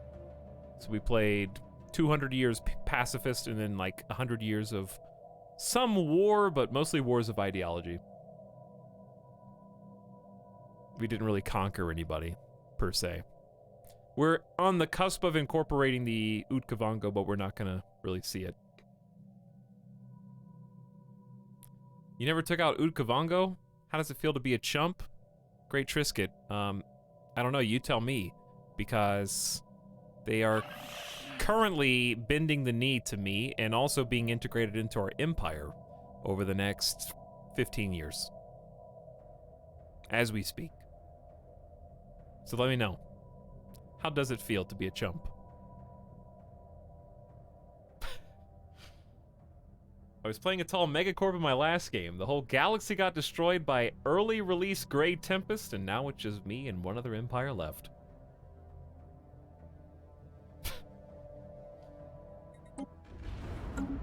I think lucky for us, first of all, I have noticed that the AI, the fleet AI for combat, is much improved over last time I played. It's not perfect, but it's much improved to the point where they will spread out, they will conquer. I think that one time we saw them at war with Sidamatis, when I just looked over, I hadn't lifted a finger to help them in war because we didn't have any fleets really, and every single system was painted blue of my allies. I was just like, good job, guys. You did it.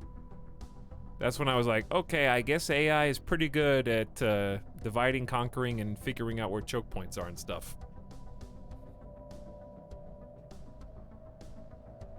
Your empire was just awaiting the birth of your immortal god emperor. The faithful were rewarded. They just had to be patient. But yeah, I'm happy that everything worked and that the gameplay was challenging, fun, and I think the changes that were made were good. The patch was good, and the patches upcoming looks good, and the Federation DLC was good. I'm just sad that even though it's going to be my first ever win, let's make sure that's true. Yeah, we're still up by almost 50k. I could build another fleet. You guys want to build another fleet just to flex? May as well. I don't have to pause the game or anything. I don't know who this is. Who is this fleet? Quamara. Is that a Federation fleet?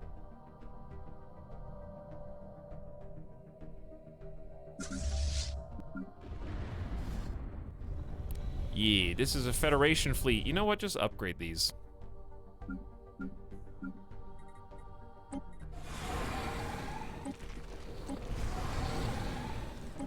May as well. May as well upgrade the Federations. I slept through all that. Well, good morning. Sure. Okay. Sounds like a plan. Asha, I promise I wouldn't even understand the significance of your Crusader Kings 2 screenshots.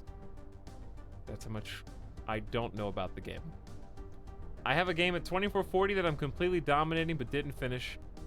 This might give me the impetus to do so. I just have to see it, dude.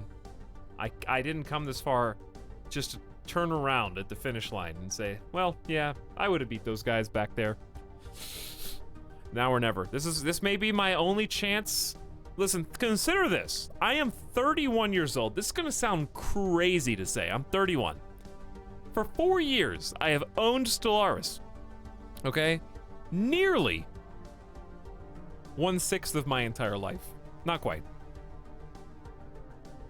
Like 1/6 and a half of my entire life, I've owned this game, Stellaris. If I don't finish it now, who's to say I'll ever start another campaign? I'd like to. I'm sure that I would enjoy playing the game again after letting it cool off for a while. But like, what if this is my only shot and all I had to do was fast forward for like 1 more hour? So I can at least say I did it. Hey guys, I'm 40 years old by the way now. There's been 6 more Paradox expansions. They started to go, in my opinion, jump the shark a little bit when they did the one expansion with the unicorns in it. And you rode a unicorn around in 3rd-person mode. And they put smell-o-vision in like 4 years after that. I think they really went on the deep end. New tech.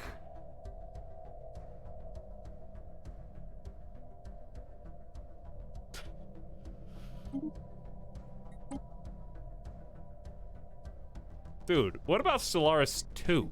Alright, if Stellaris is so good, where's Stellaris 2, the sequel? Honestly. Can't fool me.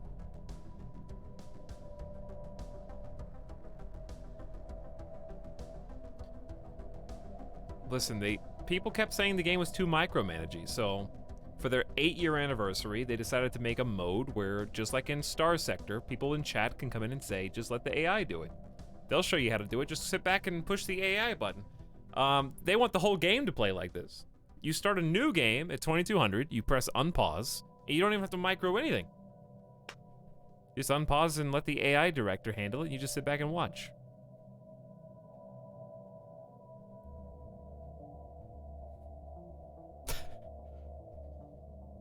Also, how big is the galaxy? What size galaxy do we create? Such a pity there isn't a faster speed for these situations. Oh, this is a really fast speed. If you put it on fastest at the beginning of the game, watch the time go by. It's not about hard capping the speed. It's called your computer can't physically handle it.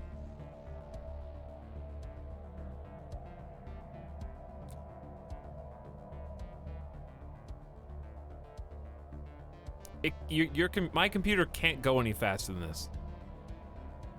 Whether because they're not using as many cores as they're supposed to, or the engine, or whatever. The point is, it can't. It's chugging as fast as it can. They're trying to calculate every single fleet movement. Like, if I go over here, honestly, if you took Stellaris in its current state back to the year 2000 and showed it to people, it would be... Excuse me, what? Are you telling me if I look over here and I see this symbol next to this means that this is a military fleet and there's a navy there? And if I click on this, I can, hang on, what just happened? I was in a galaxy map? But this is a system? Oh, that's a star. Wow, it's beautiful. Okay, so where's that fleet? Wait a second, you can scroll the map around and look in 3D? Oh my God, look at those beautiful visuals. Yeah, let's zoom in. Every single ship has a 3D model, and it's represented by zooming out. No way, that would be seriously mind-boggling. So I'm just trying to sit back and appreciate how far we've come in just 20 years. In my lifetime, that I am taking for granted right now. The fact that I'm zoomed out and a simulated galaxy is just going, and I'm not really doing anything.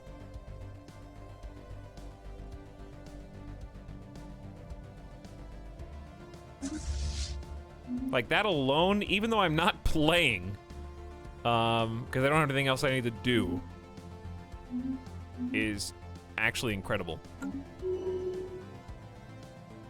Wow, cool. Look at my empire go.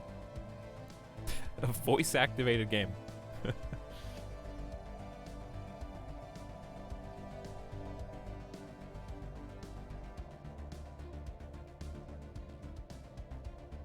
There's actually a game that does that. I'm not surprised. Sins of a Solar Empire did some of that. Not in 2000, though. I was talking about, like, time traveling. What class do you recommend in Star Wars? Ships upgraded. Depends on what you want to do. What part of Star Wars do you like? If you have to have a lightsaber, then that narrows the options. If you think lightsabers are overrated, then you've got the Smuggler. If you want to be Han Solo, the Smuggler. If you want to see what it was like to be told to execute Order 66, go Trooper. If you want to be a grunt, a soldier. And then what's on the other side? Bounty Hunter. If you like, you know, fighting. If you want to fight some beasts and capture some bounties. Trooper is like a yes sir, I'm a soldier. It's very much like a I'm a soldier. Let's go, baby. What are my orders? I'm ready to go. Probably not the most engaging storyline, but maybe that's just the kind of character you want to be. If you like zapping people and torturing people, Sith Inquisitor. The main storyline is Jedi or Sith Warrior. That's like the quote-unquote, I only care about plot and story. You'd play one of those, depending on which one you like more. Good or bad. But the fun part about SWTOR is you can be a dark side Jedi, and you can be a light side Sith. Or you can just be a dark side Sith and a light side Jedi.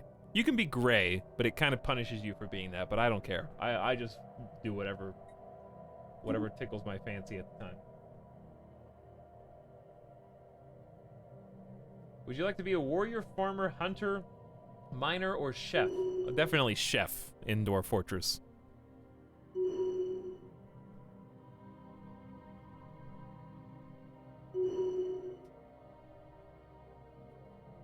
But yeah, if you want main storyline, definitely either the actual just main, not the Consular, the Jedi. What's the name of the class? Desperate Measure, Hearts and Mind.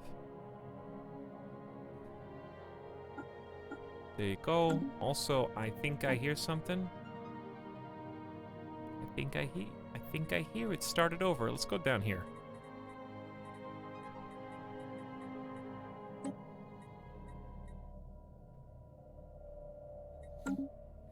Best of Brewers.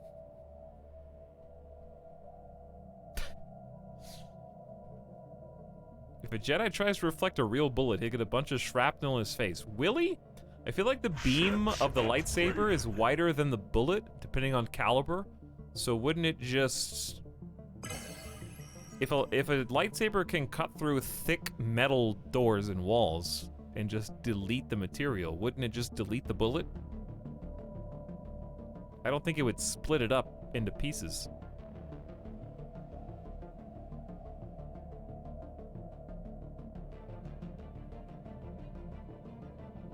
Molten metal slug.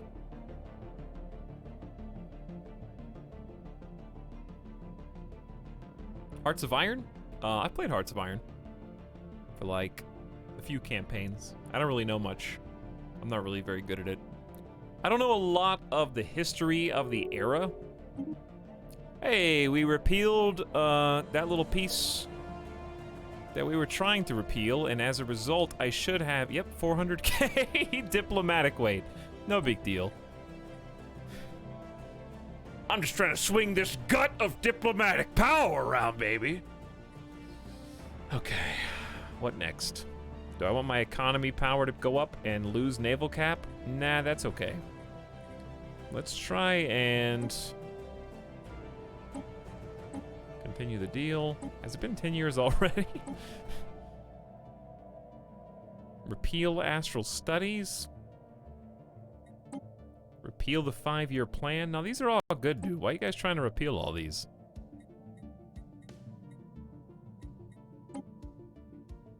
Any empire in the galaxy, in the galactic community, can propose a denouncement of an empire that is in breach of galactic law.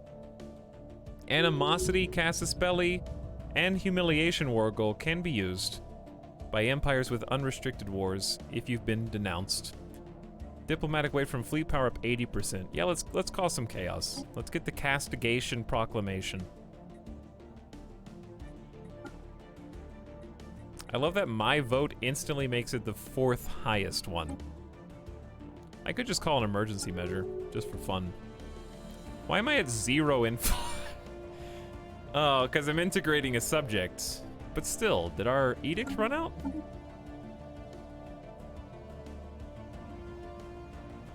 Big Diplo belly. The first stage of the art installation, which we first made like 100 years ago. Combine the difficulties of building a vast station with the complexity of organizing a museum and gallery of unprecedented scale. With the basic structure in place, the vault will be the top priority. Planned a marvel of security and stability, the vault contains and protects the artistic wealth of the galaxy. Plus 5% amenities and 170 useless unity. Is that gonna stop me from upgrading it again? Nah.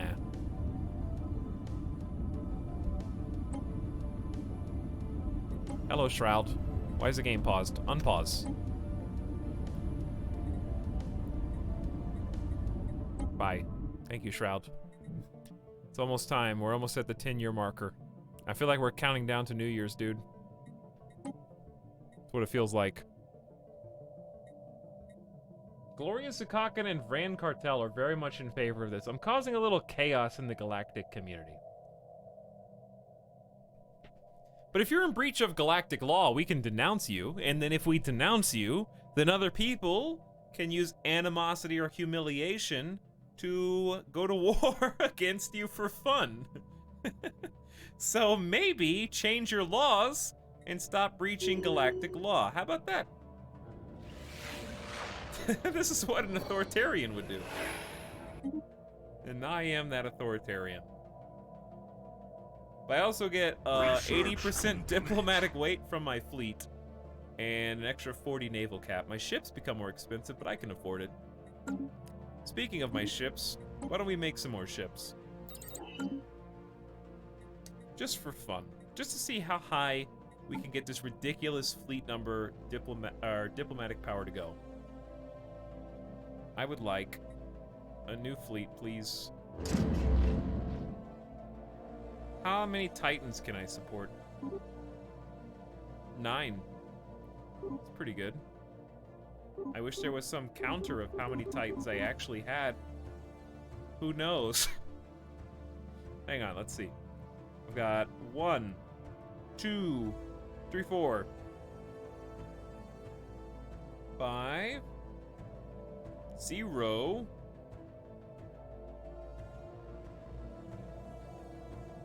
5. Chat, where'd they go?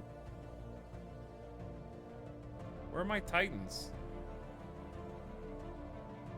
6? I have 6. I can do 9? Seven, 8, 9. I'll probably add these to the other one. Titan only fleet. Incoming. Highlight my message. I'm assuming this long stream means we won't be getting a stream in Check's Watch 10 hours. It has to be done, though.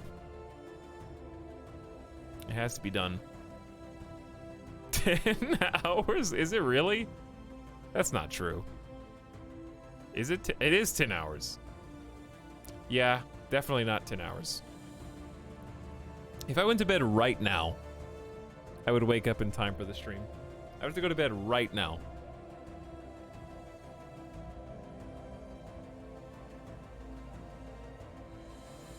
Why do we have so many battleships now? I don't really want more than 2 of the eroders. They're just point defense ones with hangars. About 4 total of you. The meme cannon is a lot better than it used to be. This is the sub sound. 4 of those is fine, and I like this one quite a bit. It's just Schnoipe.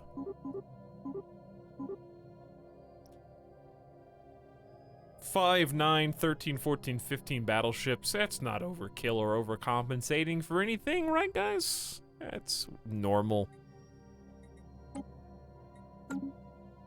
All right, the Tumbleweed is a pretty good one. Pretty stalwart. Got some missile boys here.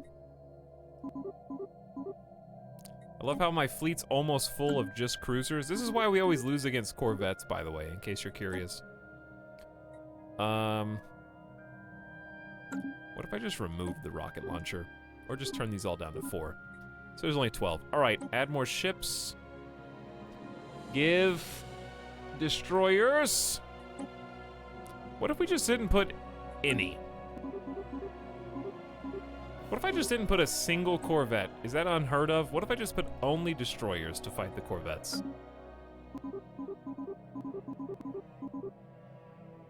Yeah, that probably would suck. So I'm gonna do it.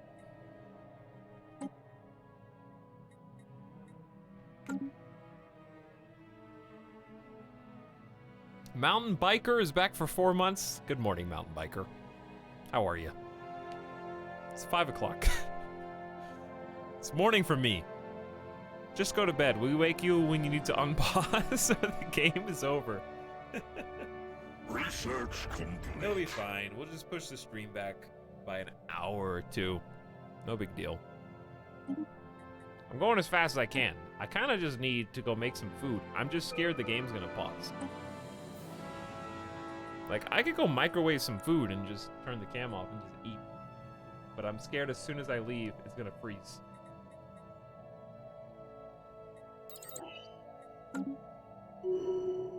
But maybe it won't. We did the research stuff recently. Focusing crystals? Nah, we're not even at war.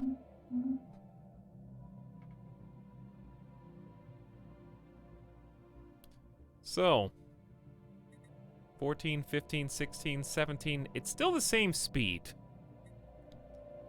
Man, who's this? Pirate fleet? Give me a break. So far beneath me.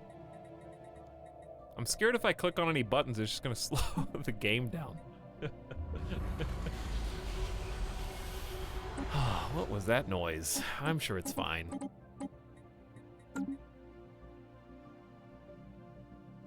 How are you out of a stockpile?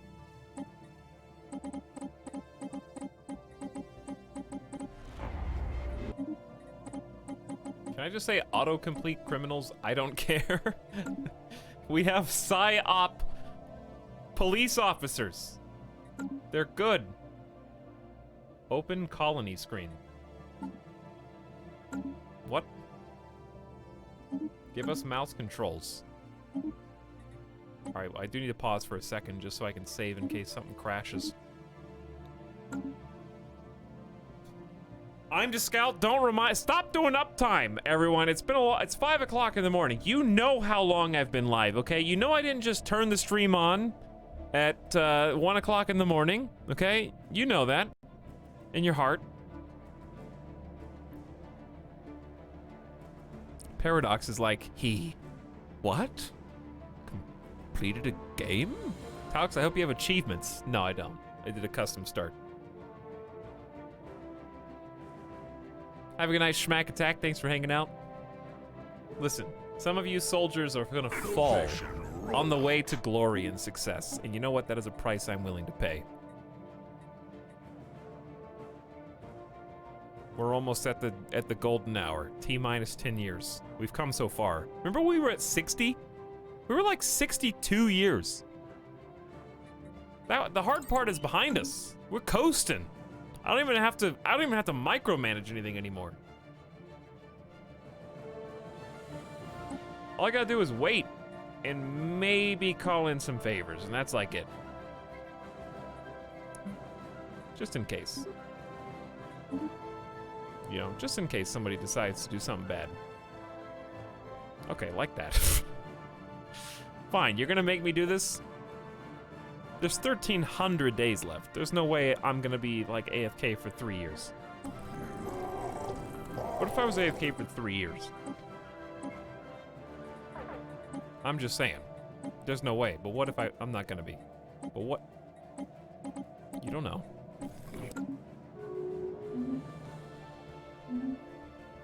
Alright, thanks for the trade deal. Now, if you guys don't mind, I'm gonna take my guy back, Fun Vun. Give me that extra weight. And on the Senate floor, I'm about to call in some Yerfin favors. You guys made me do this. Maybe I gotta call in more, I don't know. But we're ahead by like 30K. 500. I am the Senate! What was the endgame crisis? A speed bump in the road! With my tire marks on it. I forget what the name of it was, though. Chat, what was the name of my endgame crisis? I'm supposed to be awake in 5 hours. Go to bed, KBS. Honestly, chat, don't stay up on my account. Seriously. Just because I am doesn't mean you should. This game looks so awesome, but I am too dumb to play it. Do you own it, Screech Skater, or do you just have an interest in it? Yeah, the Praetorian Scourge.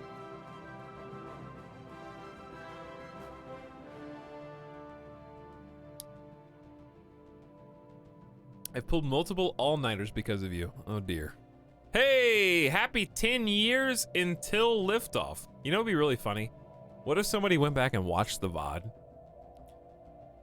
And they were like, by the way, I didn't want to ruin it, but you pushed the end game back by 100 years.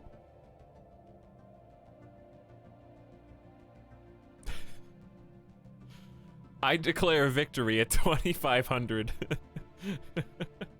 No matter what happens.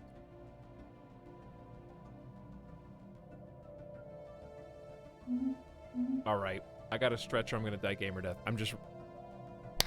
Oh, it says another gnat! I can't explain... I feel like a cat. I feel like a cat right now. I just saw like a bug in the window. And I'm about to just make a lunge and just smash my face into the window. Like, it catches my attention instantly, and I just...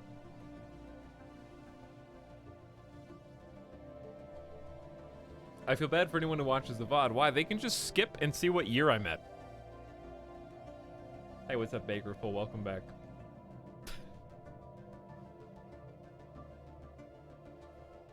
Alright. I am going to make an attempt. Alright, before I go, I'm gonna be smart. I checked the thing the only thing I'm likely to run out of. I gotta make some food, chat. It's 5 o'clock in the morning. I haven't eaten dinner. I'm gonna be weak. I'm gonna die gamer death. I'm just gonna, like, microwave some leftovers, okay? I'm gonna leave the game on. I'm gonna leave chair cam up.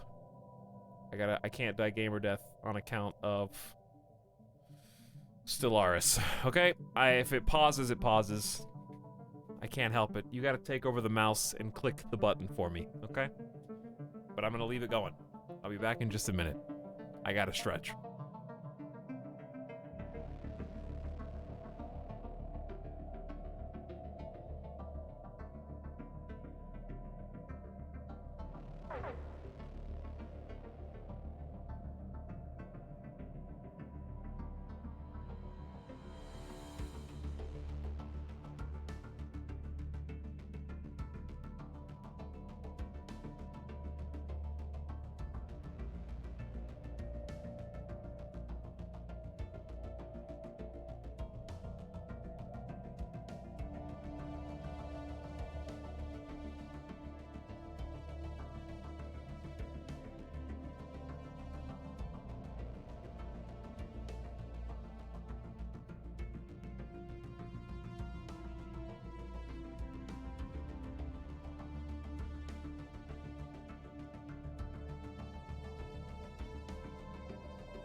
Innovation rollout.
Hey. Oh. That lag was real. What? Who's diplomat? Who is this?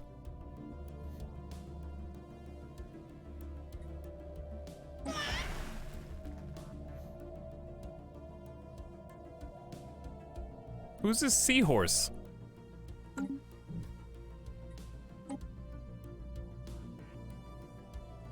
Kill that guy.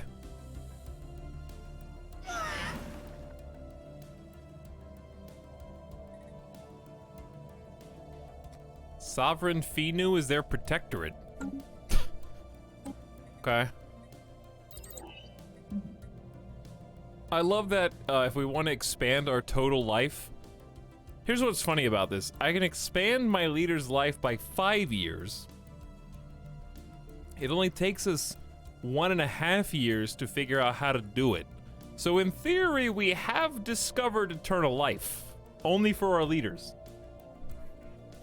I suppose that maybe Great Chiseled One Ron doesn't care is sharing his psionic secrets, perhaps. Alright, did I miss anything else? Hang on, let me stretch some more.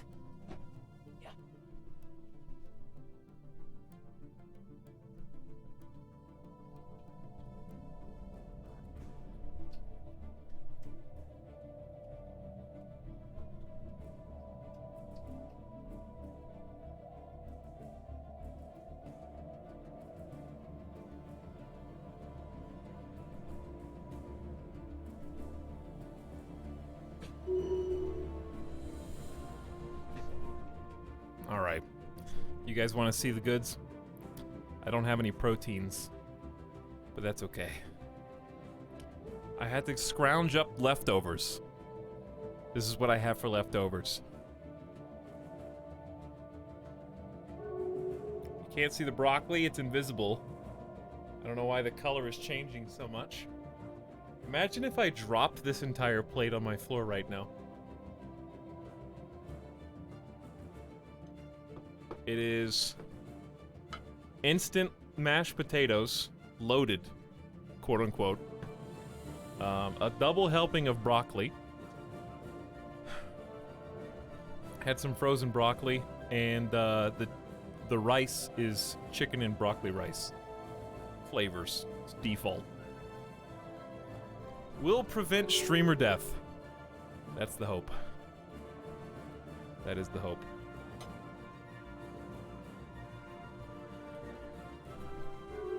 I'll take it.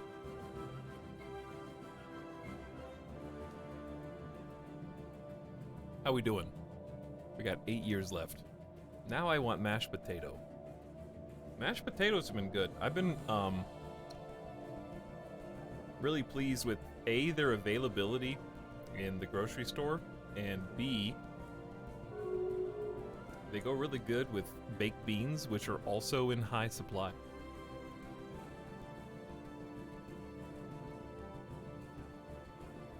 Specifically, barbecue baked bean.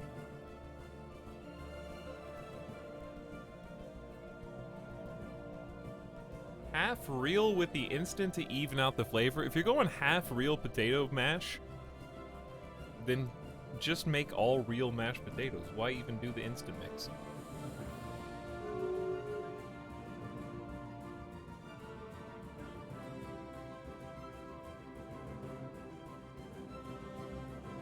Called being frugal. How much are potatoes where you come from? Potatoes, where I come from, are one of the cheapest things you can get at the grocery store.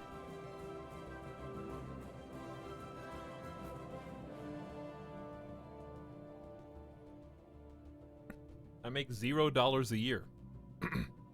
Spoken like a true sub to my Twitch channel. I expect all of my subs to have no money because they've given it all to me, so thank you, Nairo.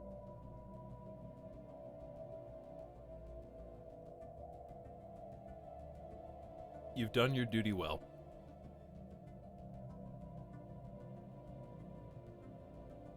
Ouch! Is joke. Please don't put on live stream fails.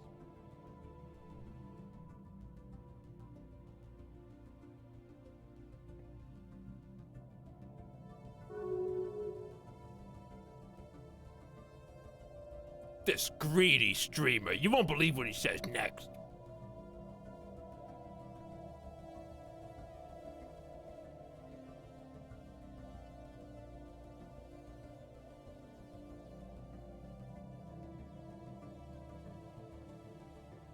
Chat, is anything bad happening? My headphones are out. You have to tell me in the chat if something happens that I need to deal with. Okay? I can't hear anything. I assume the regular game audio's on.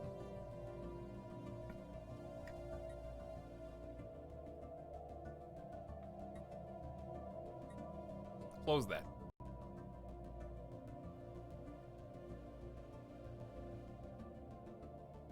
Hey, Midas, stop licking the floor. Thank you. Hey, did any of you guys play, what was that game? The space game with the spaceships in the Warhammer universe? Battlefleet Gothic? Is that game fun? Would that be a good stream game? Spore. We did play Spore. I think we streamed Spore like 3 times. It's awesome.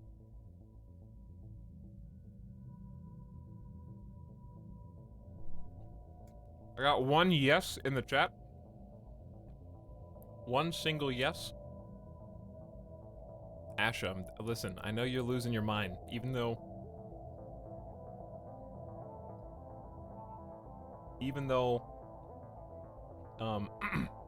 you went away and came back. I've been here. I know true pain.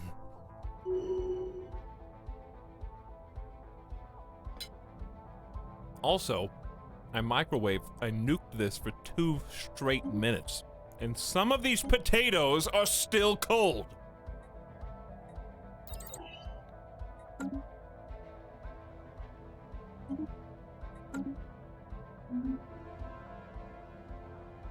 already 8:30 a.m. here. Wow. It's 5:23 here. I almost saw the sun come up. If a streamer sees the sun, okay, that means we're due for at least 2 more months of winter.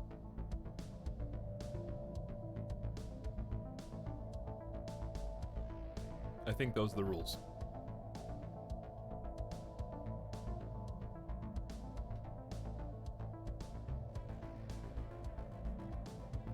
I like the bugged chunk of the galaxy top left. That one planet did go away. Which one are you talking about? Uh-oh, I hear birds chirping. Do birds exist? Has Bernathi never killed his either Drake? Okay. I really, really, really don't think anyone's gonna declare war on us. What if...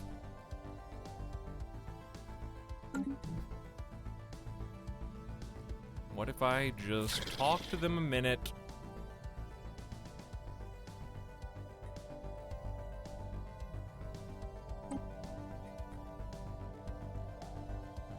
I will give you one of my galactic community boys.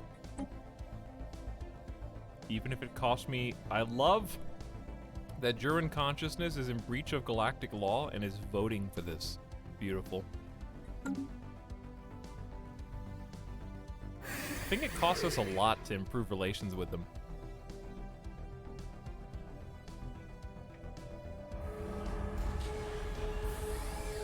The Udkavango has taken a challenge of building a science nexus. Well, Udkavango, listen, we're about to integrate them into our society, so we'll say something nice.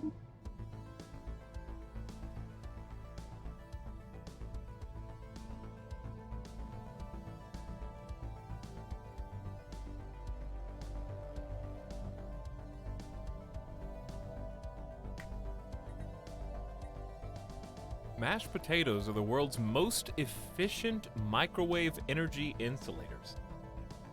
That's true. That is true. Alright, eating rice with a fork sucks. Unless it's actually, like, fresh. You just chase it around the plate. It's grossly inefficient.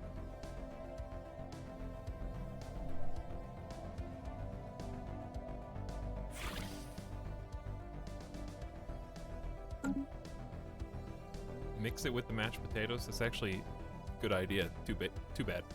Too late. All right, I'm gonna give you guys something like more interesting to look at than me just fast forwarding. Is that okay? All right, there we go. Better. We gotta find the new image.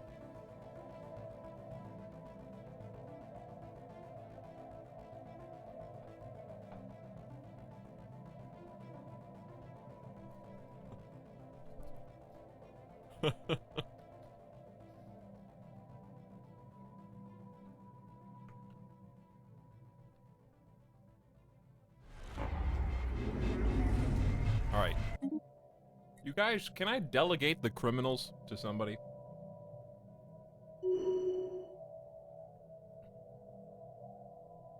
Use the cold potatoes to capture the rice. A genius plan.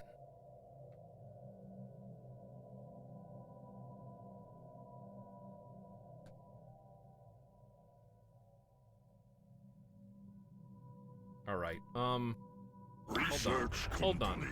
Is this true? Haven't you guys been asking about Space Haven for a long time? Is that game actually going to be good? That's coming out on early access on May 21st? That's really soon.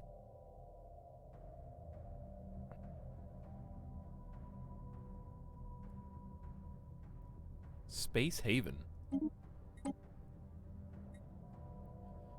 Chat, we are at T-minus almost 7 years. We can do it, dude. We can do it.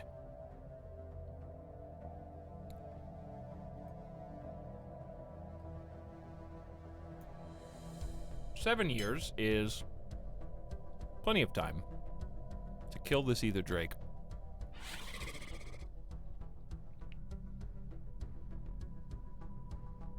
Who's harming relations? Okay, well, I may need to go around them then.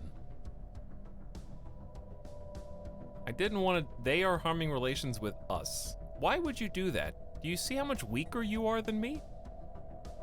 You're in a star federation with Bernathi, Glepsig, Metarubix. If I didn't have anything better to do, okay, and the game ran at faster than 15 FPS right now, I could declare war on your whole federation.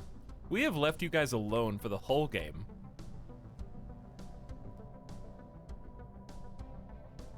Yes, I know I have a side drive. I don't want to read your comment anymore. I don't want a side drive in there because I don't want 50% weaker guns, because I want every single gun that I have to fire on that man! At full power, to see how fast I can speed run the Ether Drake.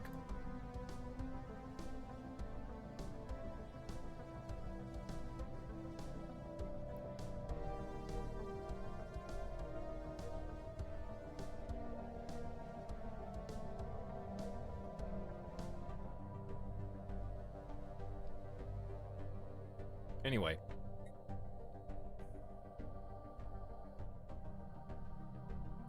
It's not like it's going anywhere.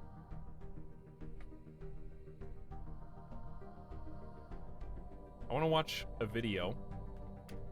Let's watch Space Haven. It's coming out in 11 days.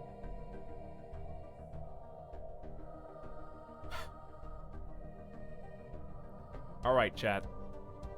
We're going to address something related to YouTube, okay?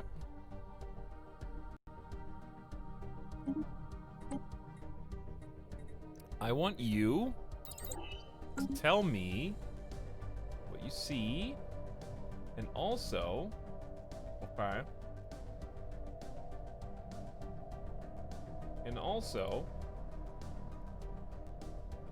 which of these things doesn't belong?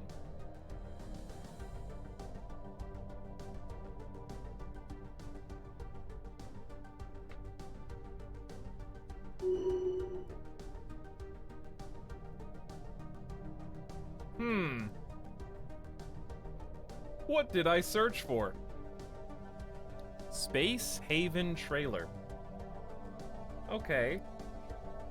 What is the third result? YouTube. That's not Space Haven trailer.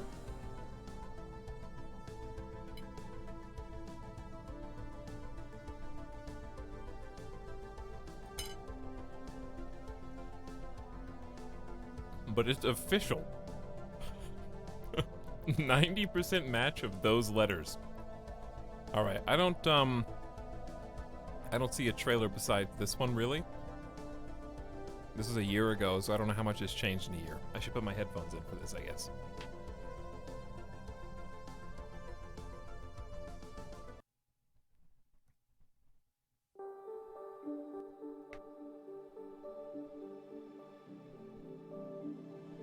Close enough.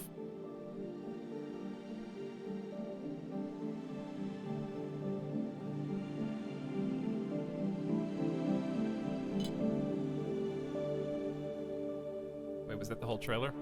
Okay. I was scared. I was worried.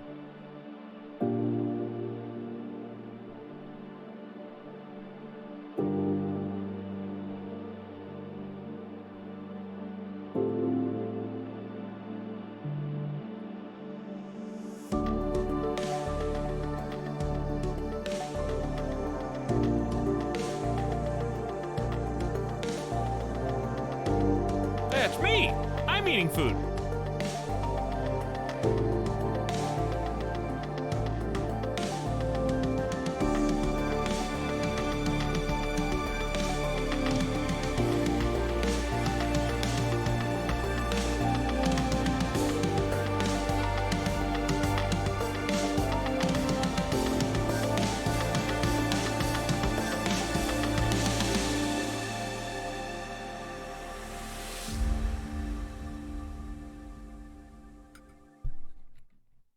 February, March 2019, is that what it said? Meeple Station Early Access trailer is next. I didn't... You guys ever play Meeple Station?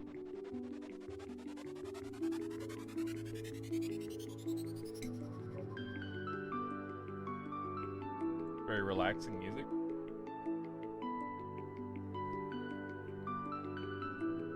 How did YouTube know that these two games are like this same isometric pixel art thing?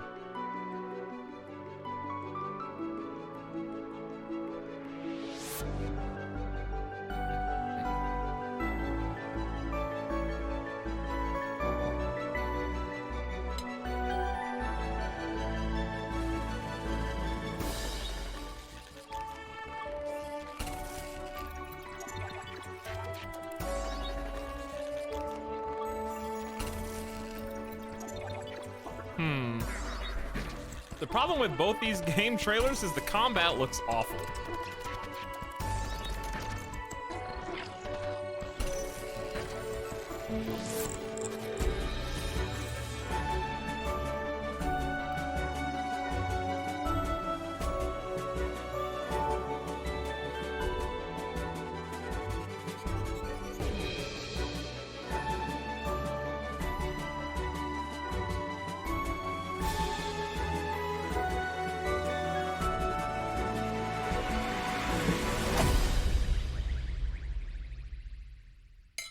What's next on suggested, YouTube?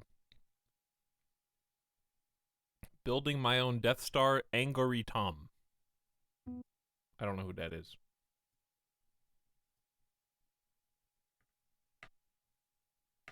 Meanwhile.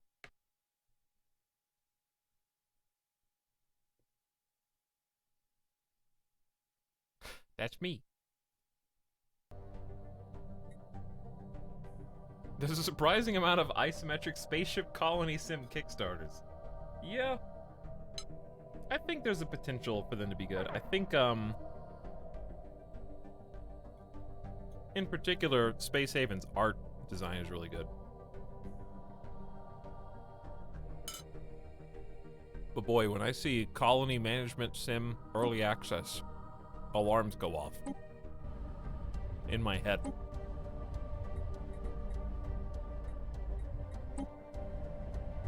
I tried to get happiness, and the curse was bestowed upon me. Instead, I lost happiness. For 5 years. In real time.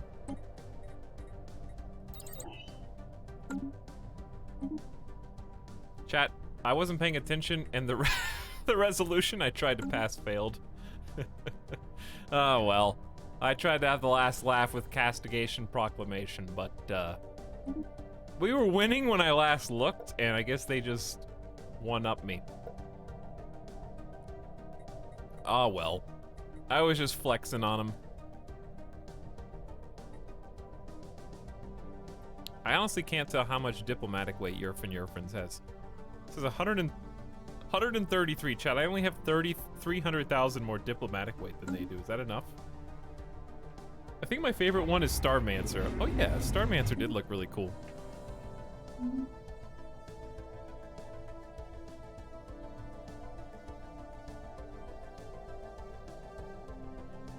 Let's find that one. 2 years ago, though. PC Gaming Show had one from some time ago.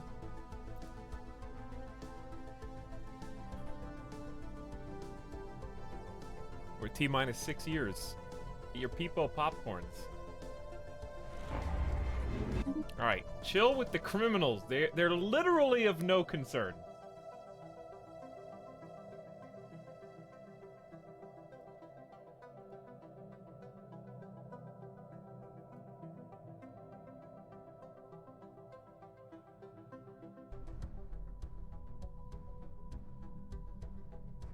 Yo. What? Is this not 16 by 9? I don't understand. Is this like ultra widescreen? What's going on here? Am I in theater mode? What? Why is this so big?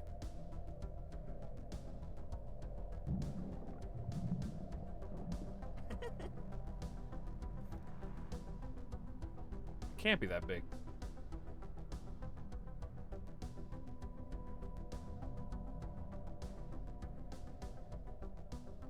All right, right there is good. Making sure the game's still unpaused. Ready? 3, 2, 1. Starmancer from last year. Wake up, chat. Wake up. You've been asleep for a very long time.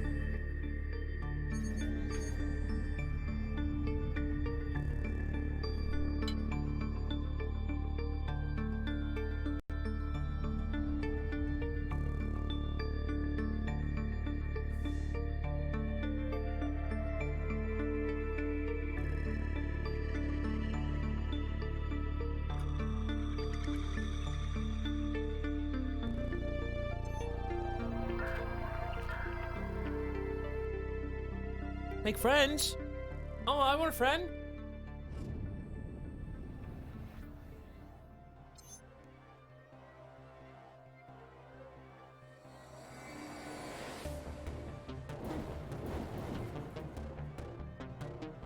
I love how each one of them has those little pods that attach and then, like, things board.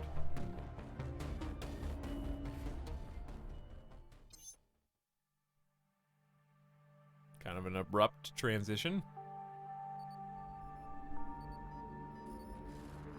Okay. Maybe not the best end to that trailer, but still look good.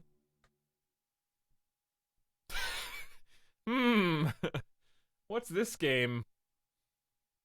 I feel like I've seen this one before. Whoa! From 2016, dude.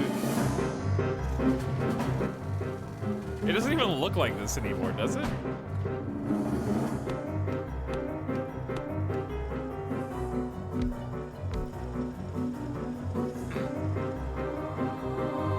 This was a really well-made trailer, though.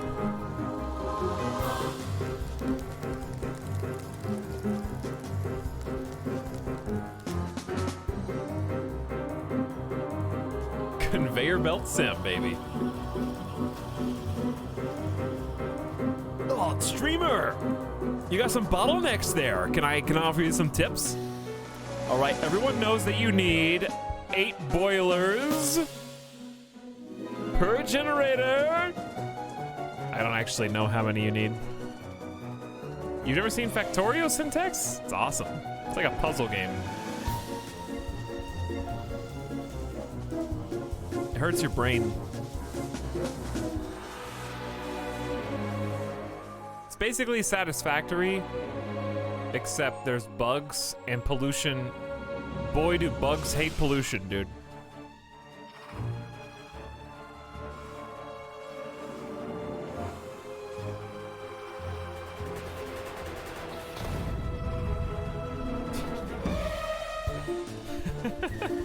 Man. They had to have made the trailer and then had someone compose a song. That's the only explanation for how perfect it is.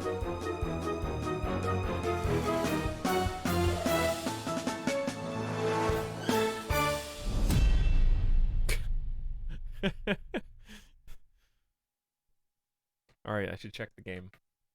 No pause. It's not paused. What's coming up next? Oh. Yeah. Are we allowed to watch Seth videos on, Excuse me. Why do I have a full screen ad? Hey, people. Stop! I can't. I don't know what he's gonna say. I don't think I've ever seen this one. Oh, he's funny. Oh, he's really funny, though. Okay. Yeah, but, like, it's a little risky.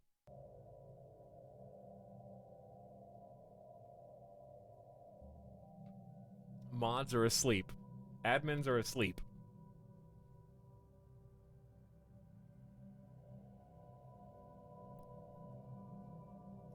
How did you... okay, but how do you go from Factorio trailer to Seth Morrowind review.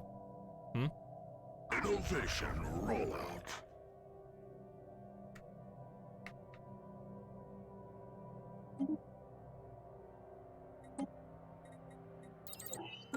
May as well. May as well.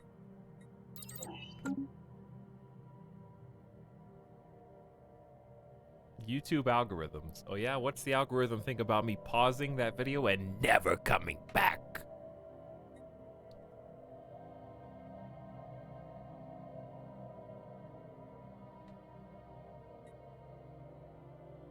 What does it think about that?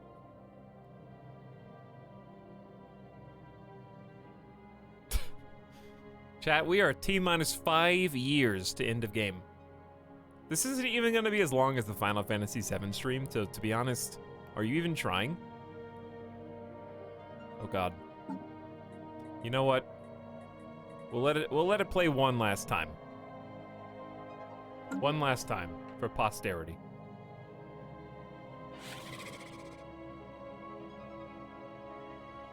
Stop harming relations. All right, fine. I'll do the thing. This is not how I wanted it to go.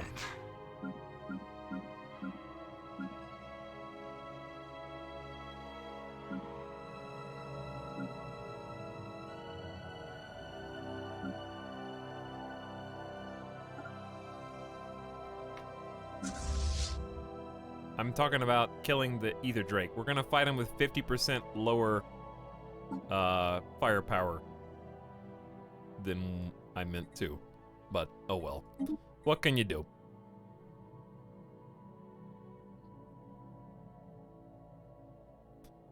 Fine, I'll take, this guy only lives till he's 270. Get on my level.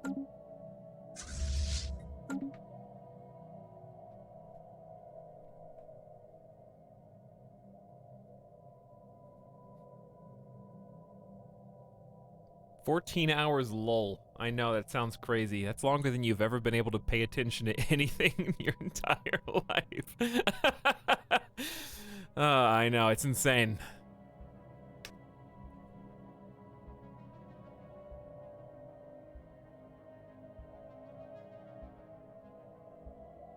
Played all night. I did, Ontario J, because I'm gonna win. I'm a winner. I've gotta win. We will actually have a shorter stream than the 16-hour Final Fantasy VII. Yep. It's not. This is definitely not going to be a 16-hour stream. We have less than 5 years to go.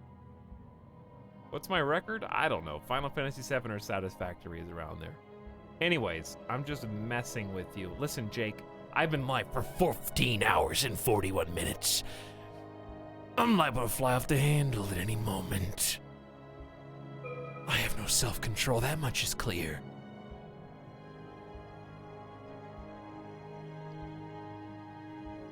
Pepper Depper, thank you for that correction.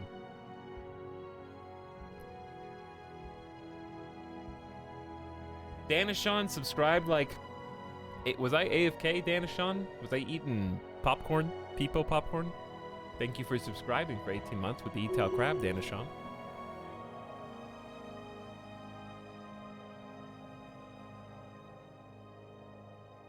Well, here they come, trickling in one by one.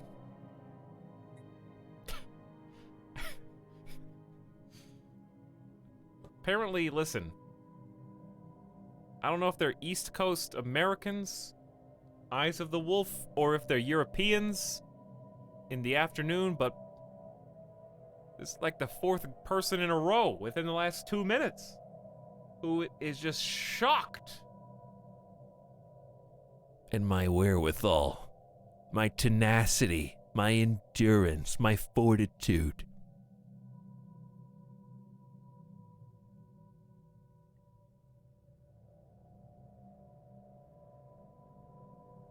I just went on YouTube and had the exact same Morrowind video recommended to me. Spooky. They're listening. They know. Imagine waking up before noon on a Sunday.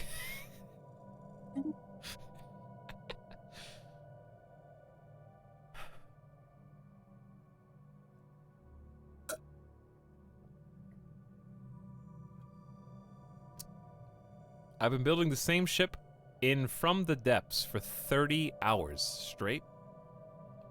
That's unhealthy.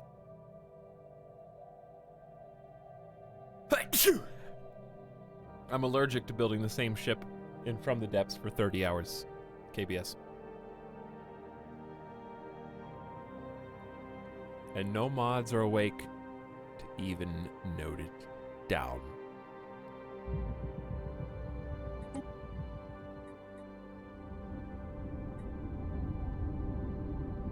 The second stage of our Mega Art installation is complete. Please clap.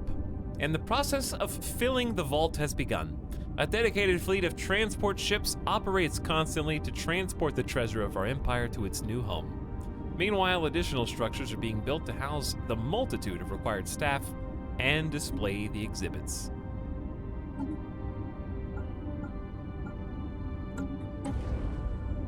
So this is an art vault.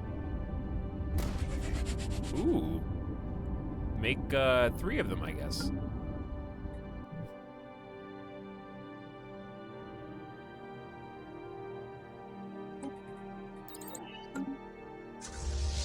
All right, here we go. Making the jump. Wait, where's the bad guy? Chat, did they kill him while I was on the way over here?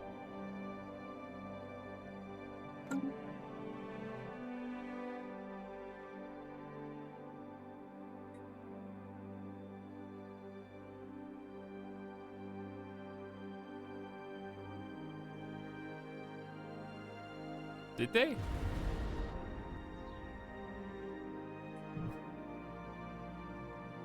Union of Bernathi Stars. Hang on, did the Bernathians? How did the Bernathians went through Orbis to kill him and then took the land? Oh my, well, we just got over here for literally no reason, I guess.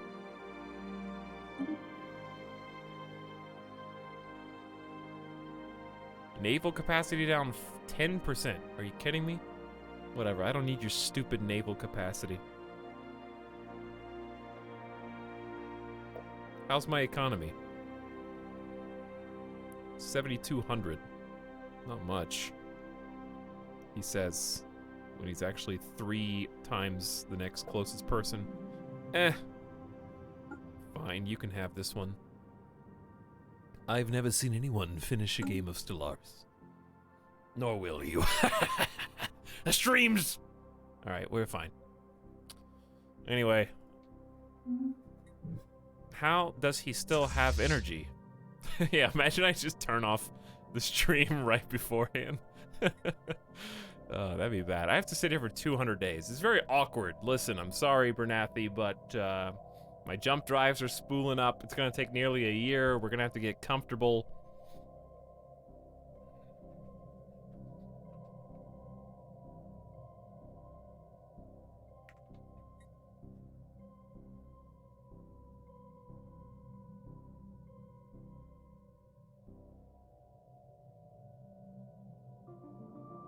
Holy moly.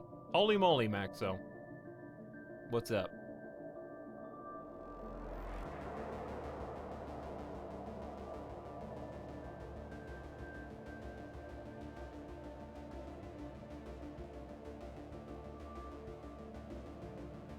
Sorry, I'm just looking at chat. Hello, sweetie Swanky. Alright, can East Coast America go back to bed? Can you guys just go back to bed? Clearly you all have the same alarm clock.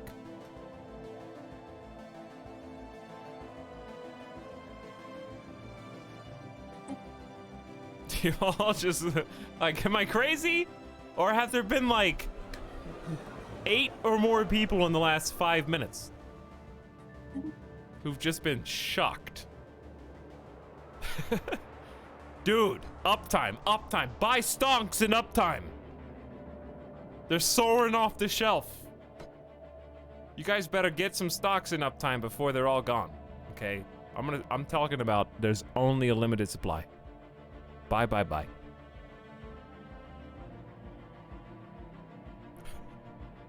We haven't hit the peak yet. We haven't hit the top. We got less than 4 years to go in game.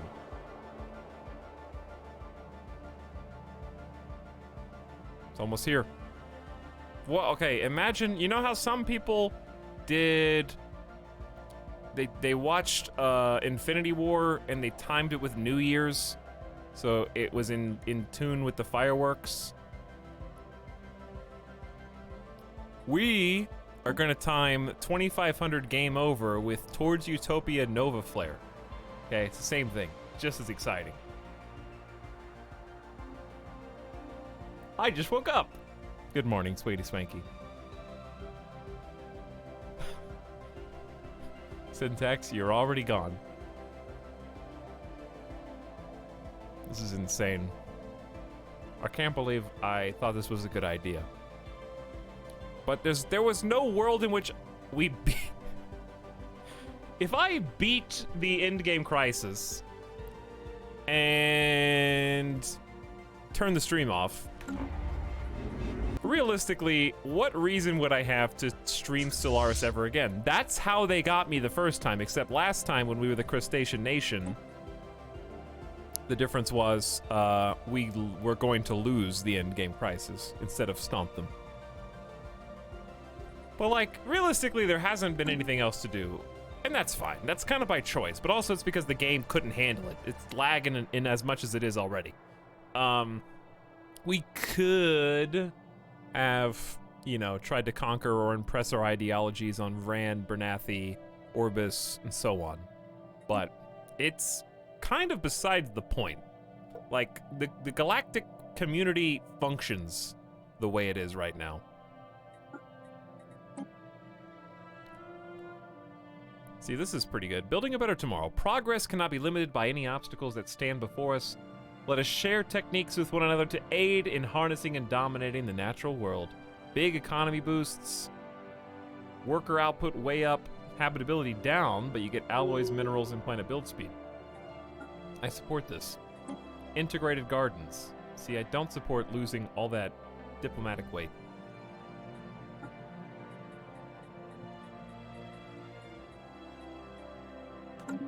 Hey, Tal, some resources are full. True. True. We will deploy this satellite for you for 100 consumer goods.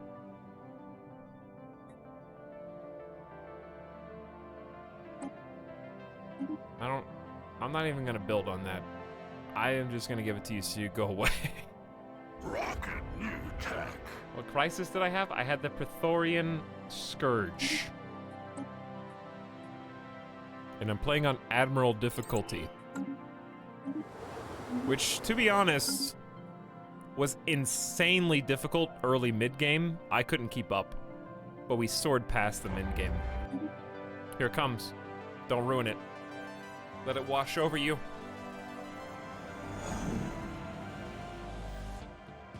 There it is. An urgent missive from the Mantle explains a number of now former members of the racket seek political asylum on the planet. Do I need them? No. Are they here anyways?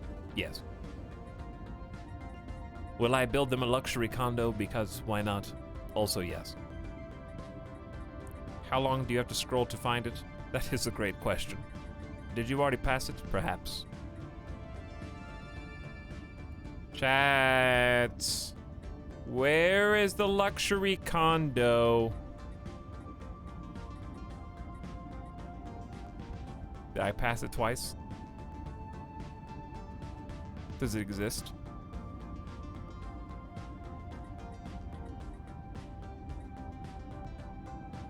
Is apartment building? Did you just make that up? There. What do you mean apartment building? It's not on this list. It's not on the list. It's not Noble Estates. Right there, man. It's not.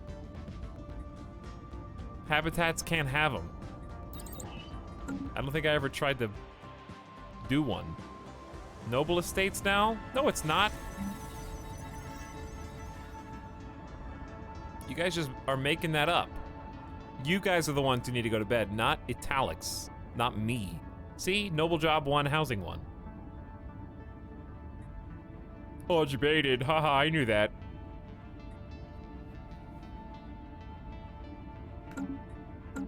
I didn't see what happened. Exactly, Minato. And as usual, in chat has no idea what's going on. They didn't see, but they're offering advice anyways. That's your modus operandi. Okay, I'll go to bed then.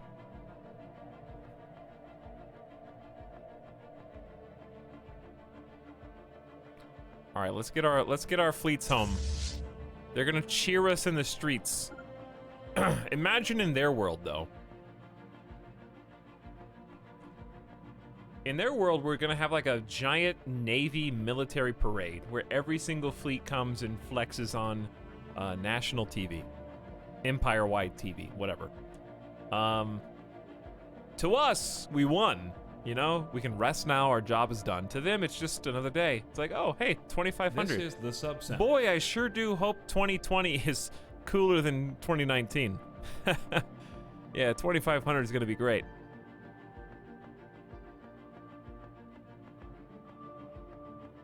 I'm sure it'll be fine, though. Hey, Modified, this year has been bonkers. It feels like every time I do this, I just say it's been a while. So, hi, have a good day, streamer man. Hope you're doing good. Oh, I'm good, Modified. I'm great. Why would you think otherwise? I mean, I feel wonderful. I'm full of delicious rice, broccoli flavored, if you're wondering. I've been here for almost 15 hours now. I'm doing really well.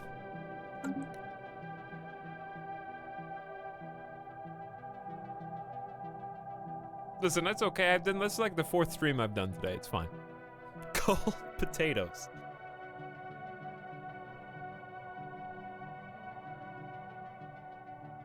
Alex, what was the final new sub count this stream? I don't know. I don't even think it counted all of them, to be honest. I think it forgot some of them.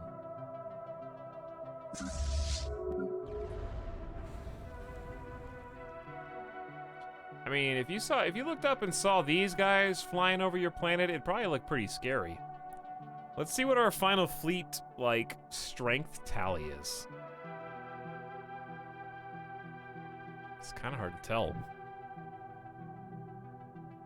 Rocket new tech.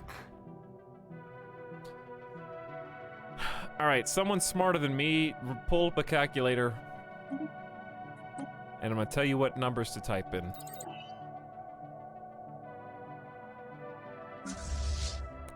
$283 plus 302 plus 322 plus 105. All right, what is happening? What is going on? Our trader, what number were we on? What is this? Oh my god, the subject integration is complete. We have gained administrative control of the Udkavango Trade Union. And all their stuff. Big. Oh. Hold on. Not my problem. Create a new sector. Plug them all in, dude. Can you guys just join up? Can you not just be in this sector? I don't understand.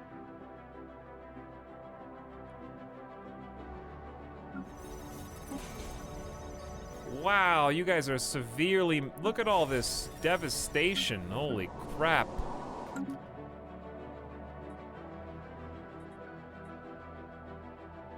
Okay, anyway, we were adding numbers together, and then this happened. 2.5 years is all we gotta do. Well, we may need a handful of more governors. Let's get, Psychic. We're gonna need at least 3, right? Honestly, as long as you're Psychic, the rest can follow. Can you stop popping up notifications now? Who's claiming my systems? Model 16? Good luck. Try me.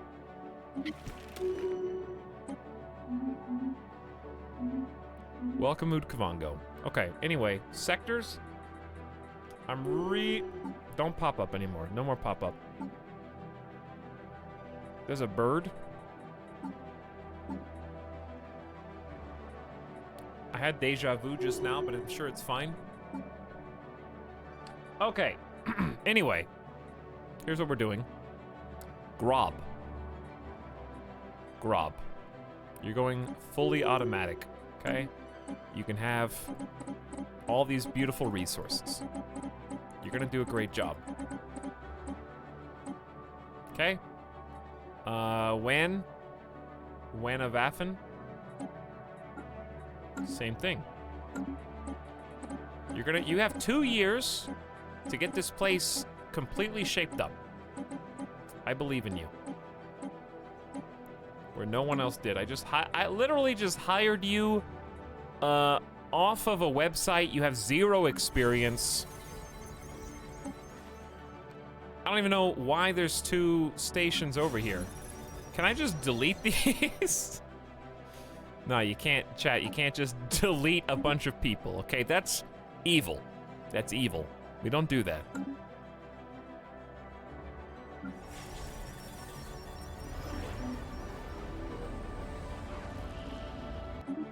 Now we get even more crime notifications. Maybe just once. Stop. Alright, what is this? Ethan. I don't even have the heart to rename these. Ethan. Here it is. Sector settings, go full auto.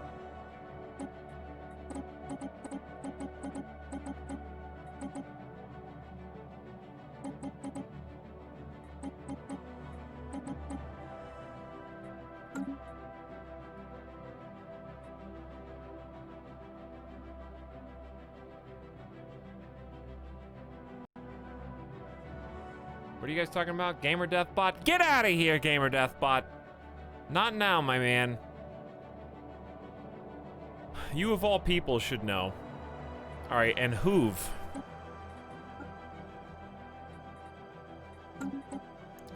And then with what we have, why are we negative 3K in the hole? It's because of, I know why. It's because we just took all those idiots who didn't know how to balance their budget under our wing. Guess what? You thought I didn't plan for this? You thought I couldn't handle the pressure? Well, plus 831 consumer goods. Guess it's time to go to create some wealth for 10 years and then watch negative 3K. Who is this? Pirates? Why don't you just go kill them? It's not that hard.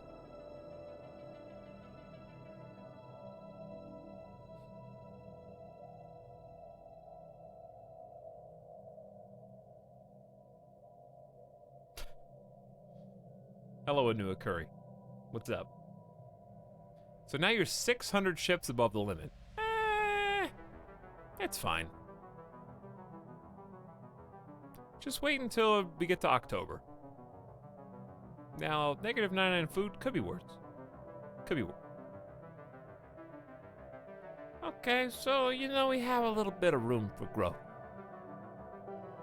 What if we dropped some star bases? Yeah, how do I have 52 star bases. One last fireworks. Hope you enjoy. That's the only firework that you're gonna see to celebrate the end of the game, okay? That one pirate dying. Just be glad we don't actually have to manage this. All right, so the goal is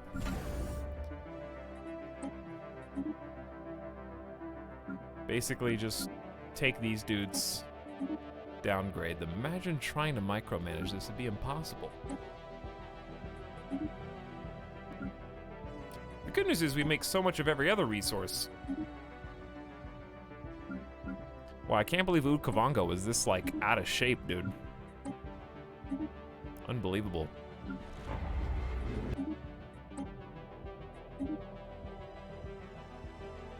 guys are getting frames? Chat, you're getting frames. How are you not getting frames? You can't see the mouse moving around the screen? The mouse should be moving very smoothly and the tooltip should be lagging after.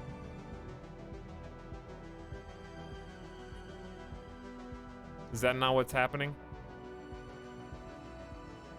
Can you not see the mouse moving? It's good. This is why I have trust issues.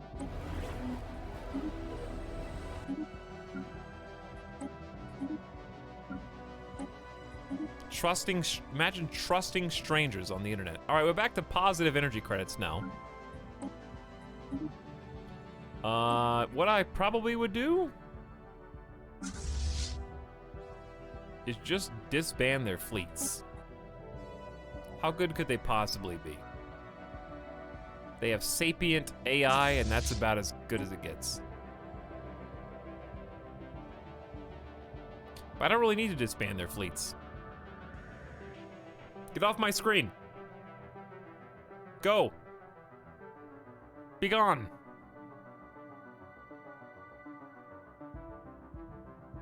Don't you dare crash on me.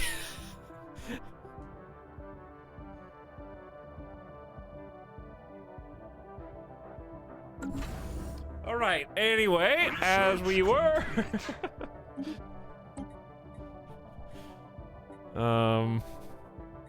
Big hiccup. Happy New Year. It's 2498.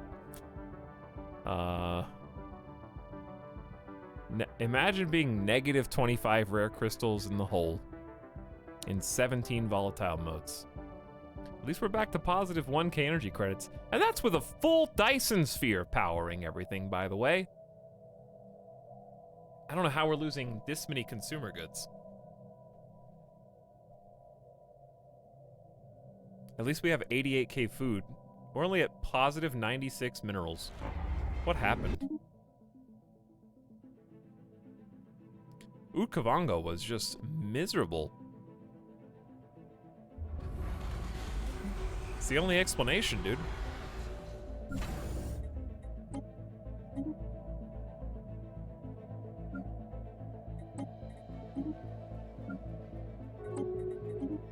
Get rid of all these. All right, we're basically at starbase capacity now. What's the output of the full sphere? For me, 3,400. Minus my Federation taxes. 4,000 minus 15%. Federation taxes? I'm the one that should be getting paid. Excuse me.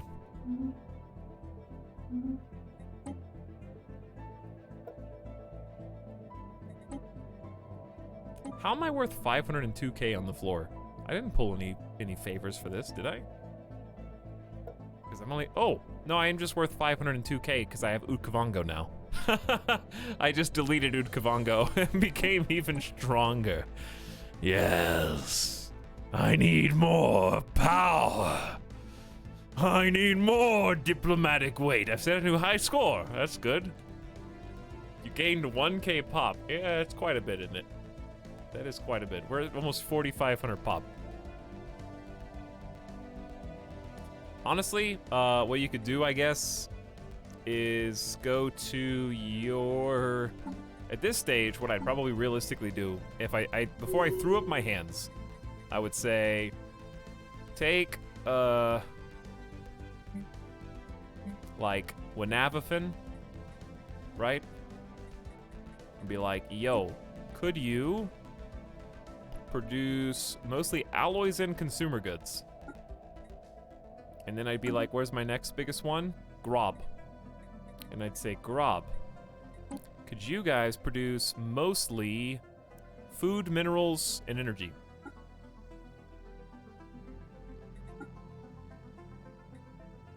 Did he say no? Is he like, screw you? Screw you, dude! Why can't I click this? How come I can click every other one but that? Is it because they're all orbital stations? That might be why.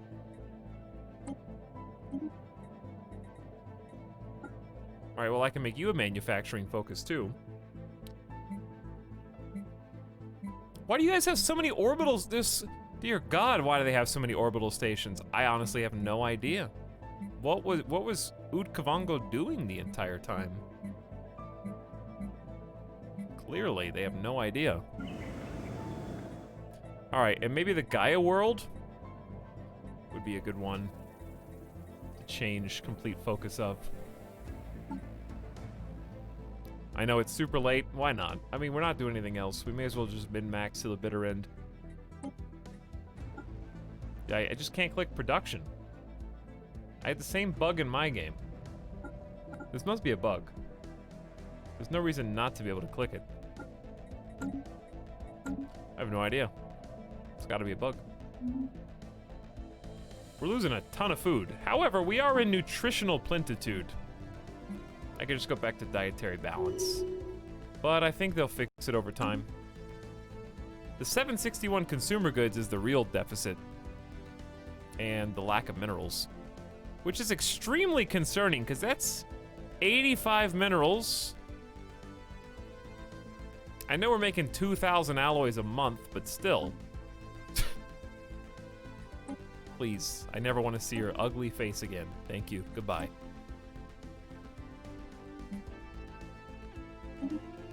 Wow. Look how the market. You can buy 2,500 alloys for only less than 7,000 energy credits. What a steal. The market is flooded. Shall we may as well just open up and just say, yeah, everything's free. You guys can have free food, free money. You don't even need money. Just go to the store, whatever you want, scoop it into your cart, walk out, it's yours. That's how much money the galaxy collectively has right now. Is we could just make everything free, except for like strategic resources.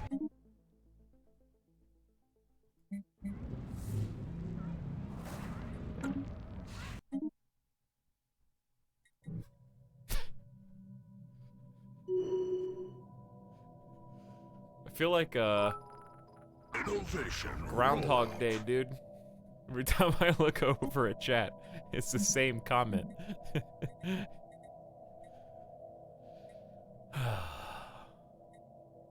Remember when we prepared for all that admin cap that didn't end up needing it even with all this sprawl?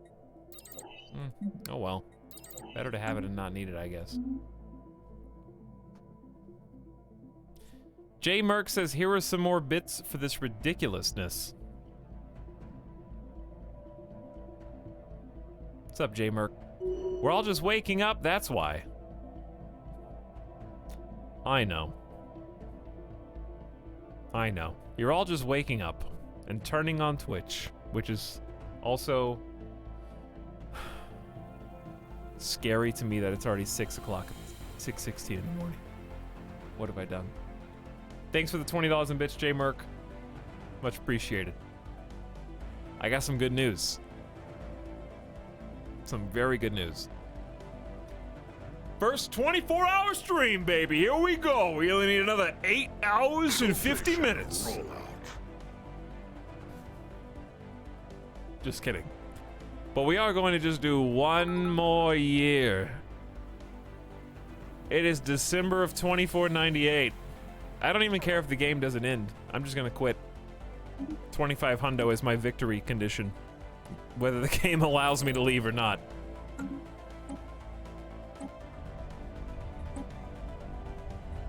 Increase weapon strength, why not? Just a flex.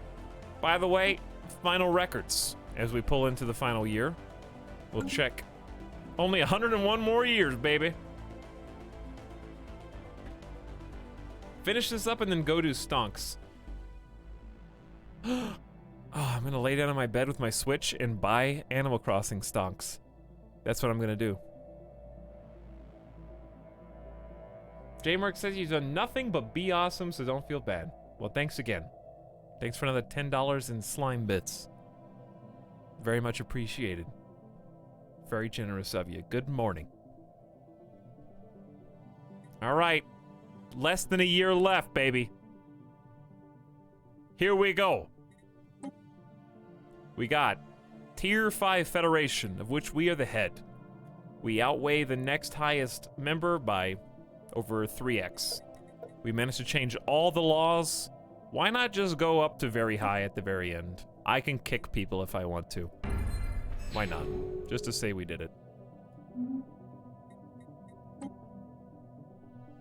Really kills your cohesion for a while, though. And then what? I can vote kick? Kick members. President decides. I'm the boss. Don't you guys forget it, okay? You know what? Just to piss in your cereal. This is for earlier in the game during consciousness.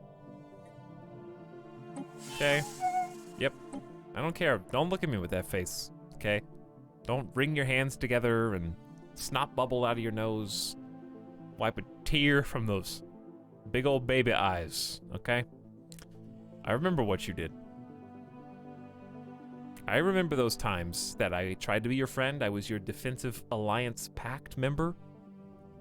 You abused that trust. Get out. We are losing Federation XP. Yeah, we are. Well, you know what? Here. There you go. There's one. I'll prop it up.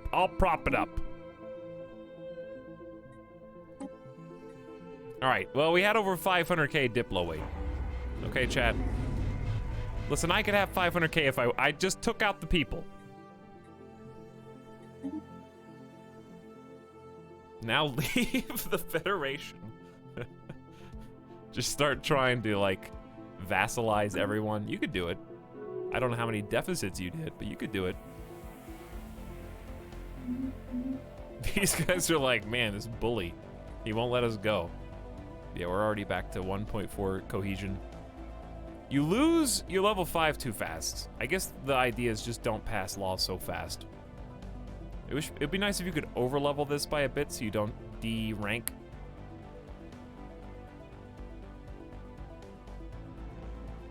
Yeah, because we're like negative 45 cohesion.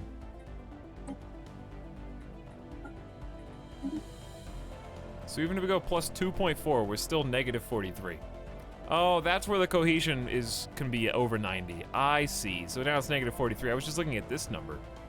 So what's 2.4 mean? That's just cohesion impact. I got it. I misunderstood that earlier. How hard is it to get 4 XP? It's really hard.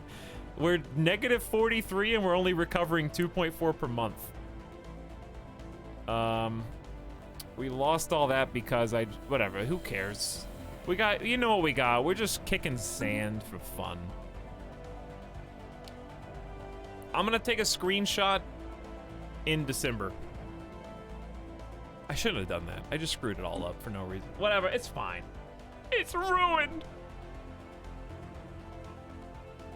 Kick people out of the Federation one by one, then use the Federation to take them over.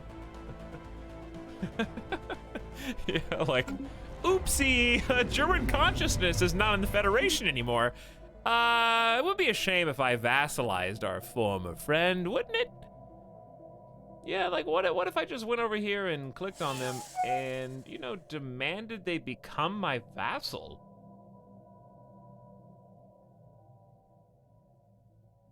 And then went to war with them and then won with the power of my Federation. That would be so, like, mean, wouldn't it? And force all of my Federation friends to go to war with me? That'd be so crazy. Look at all this Diplo weight we lost.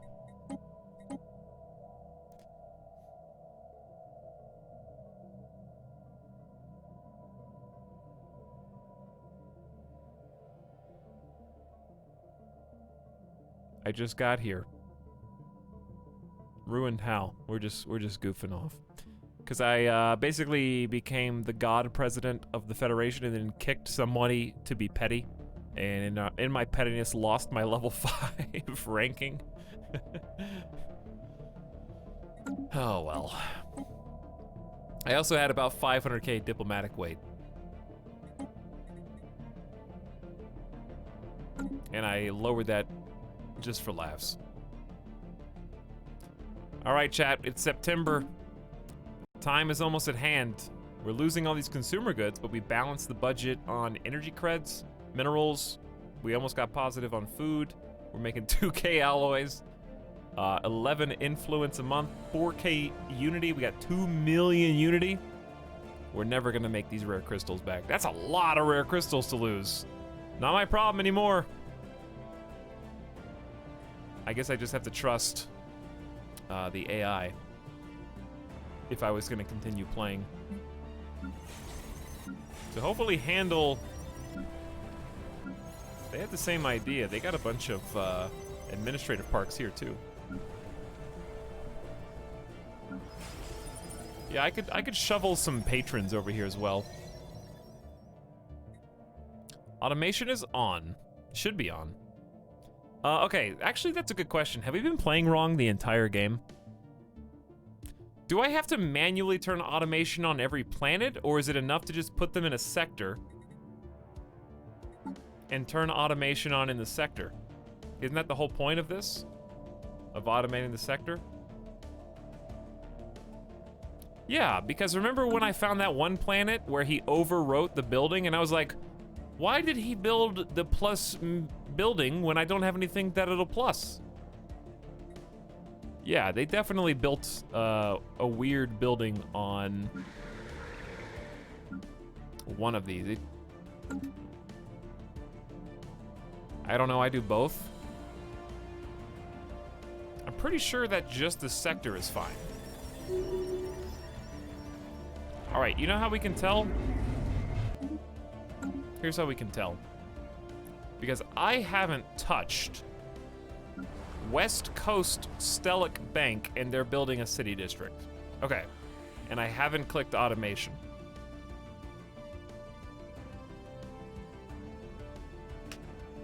So, I do stand corrected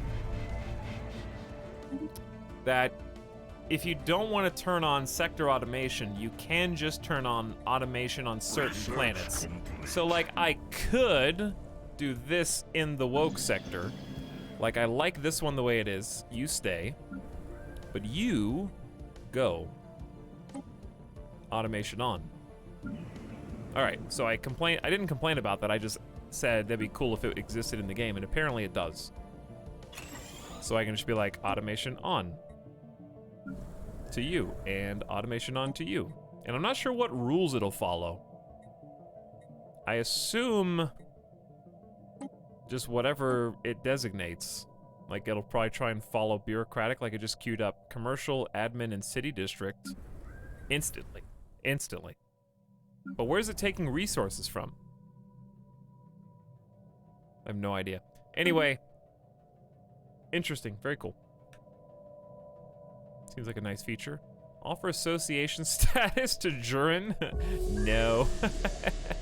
You nerds. Stay out. It's my club now, Jurin Consciousness. I let you in for fun.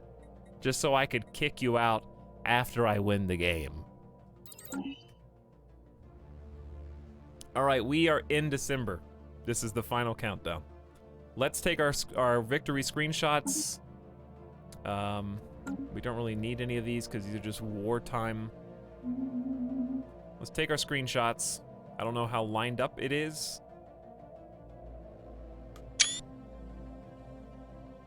That basically has all these stats. I don't really want to take a screenshot of that, but I will take a screenshot. I want to move them back so I have my full power.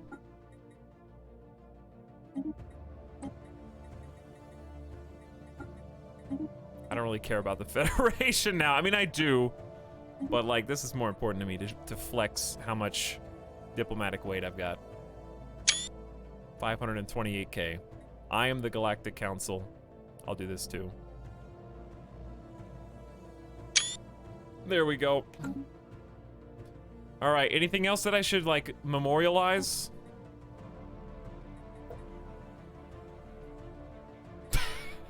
Just suspiciously leave the Jurin Consciousness out of my Federation. World first, Stellaris in. I wish I could screenshot the entire outliner, but this will have to do. Any other details?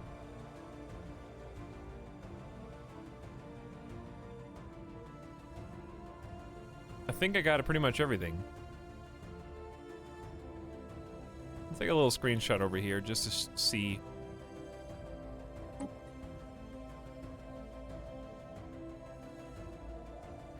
Kind of like Rockstar.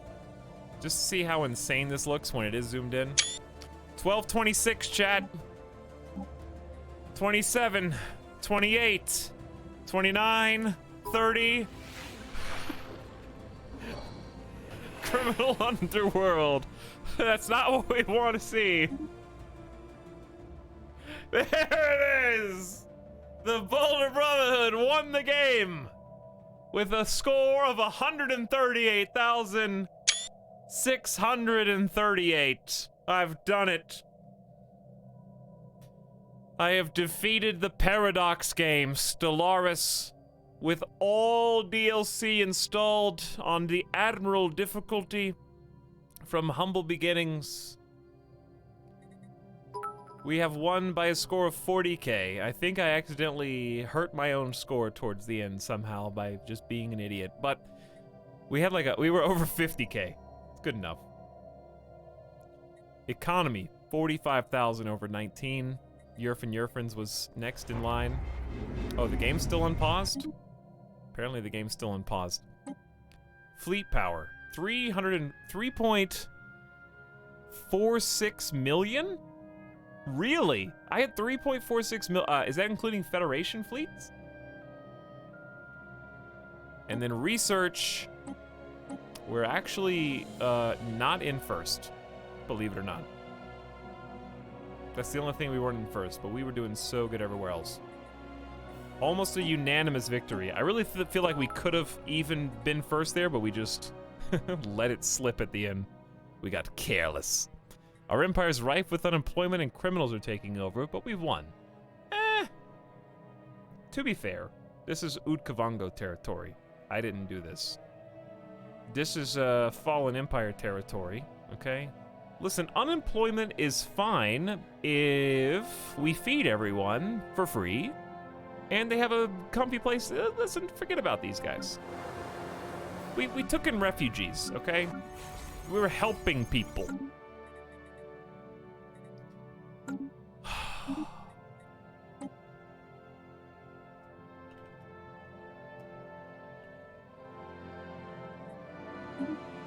I won. Take one last longing look. This is it, chat.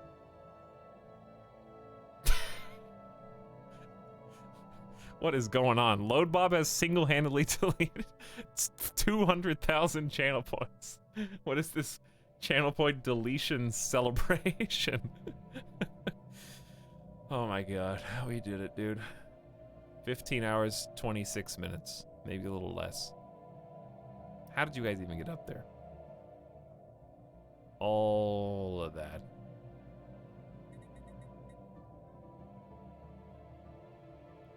$11K combined research, almost 4,500 pop, insane fleet power, psychic rocks. I salute you.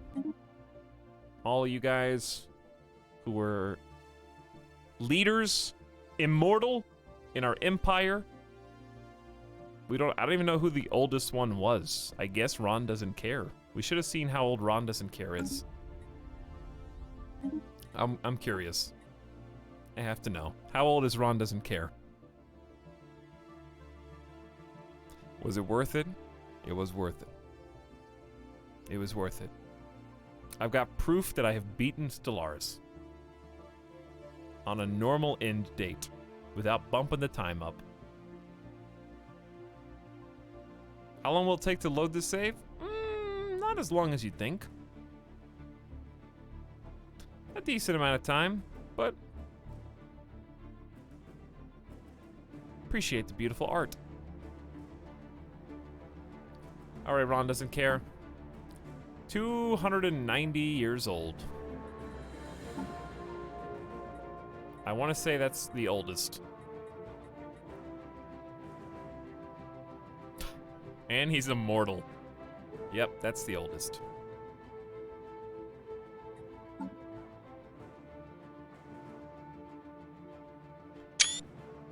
guess we'll take a couple more. And look at these gods. Level 10 Admiral, level 10 Admiral, level 10 Admiral.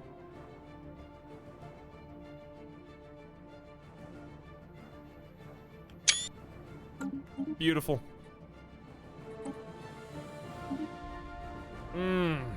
Feels good. And there they are, the Boulder Brotherhood for a future game. Spawning is allowed. Goodbye, Yerfin Yerfins. Literally the only kingdom I think that did spawn in out of the ones that I made. We have surpassed the Crustacean Nation at last. It's been years. That was our longest save until now. The Crustacean Nation chat we last played. How do I mean, it went through year 2458, and we went past that today. Finally. I don't know, like, how old the save actually is, but it was on version 2.0.2. 2.0.2. We're now on 2.6.3. Not even, literally not even compatible. That's how old it is. Good job. GG. Well done, everyone.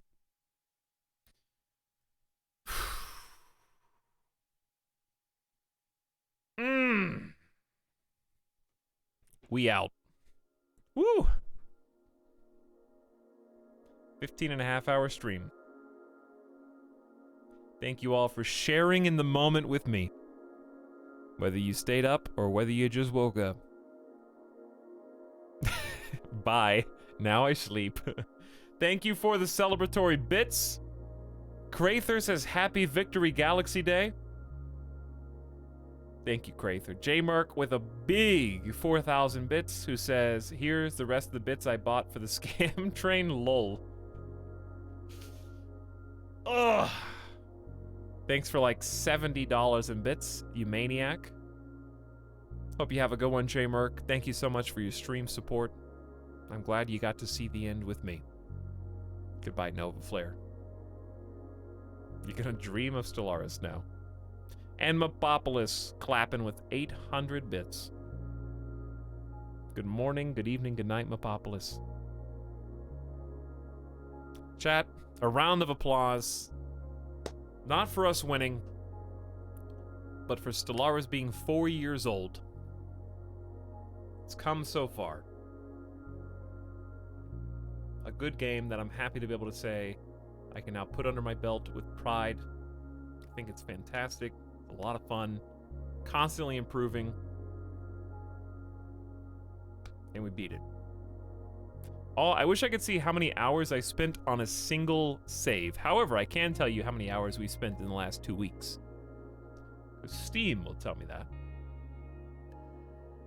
Just in the last 2 weeks, we've almost played 40 hours. I am at 366 total Stellaris hours. If somebody added up how long this Let's Play was, I would wager it's close to 100.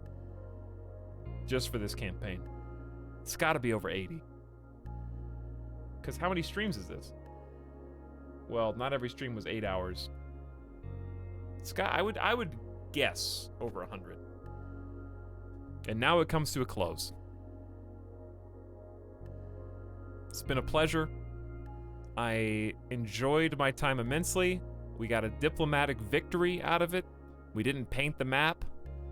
We technically, instead of getting a knockout KO, which I know is redundant, we got basically a technical knockout. Which I am totally fine with. A win's a win, baby. How'd the Zerg Crisis go? Oh, we ran him over. Like roadkill. CK2 win-win. Maybe in like 4 years, you know, like Stellaris. Are you gonna recover your normal sleep schedule after this? Right now is only about an hour and 40 minutes after I usually go to sleep. And I kind of already ate, so I'll be good.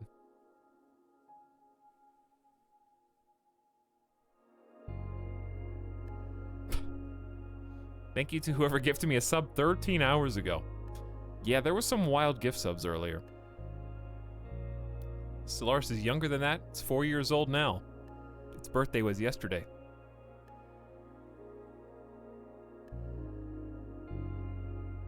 Just woke up. Hey, Holy.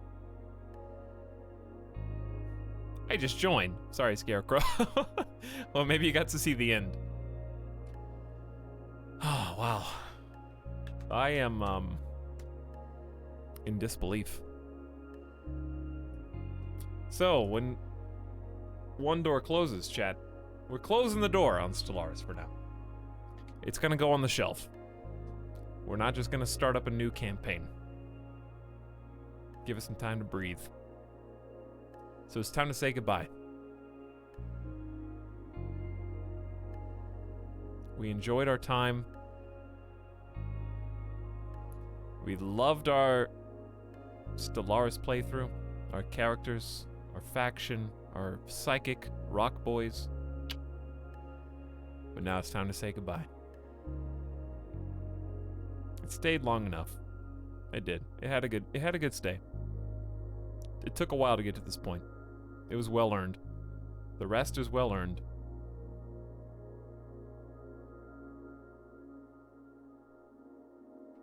And then new games will rise to fill in the void. There's still a bunch of other fun things to do.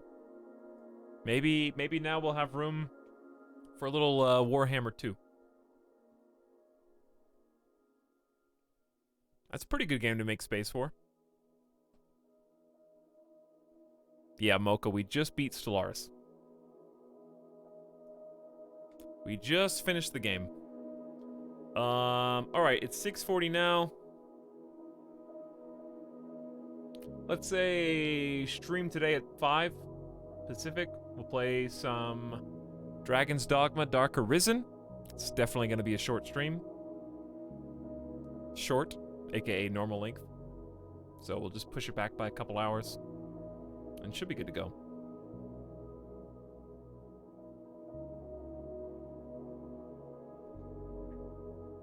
This ends the brief window where every active game here was a Paradox Grand strategy game.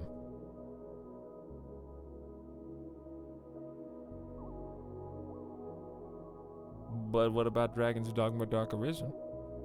Dragon's Pogma.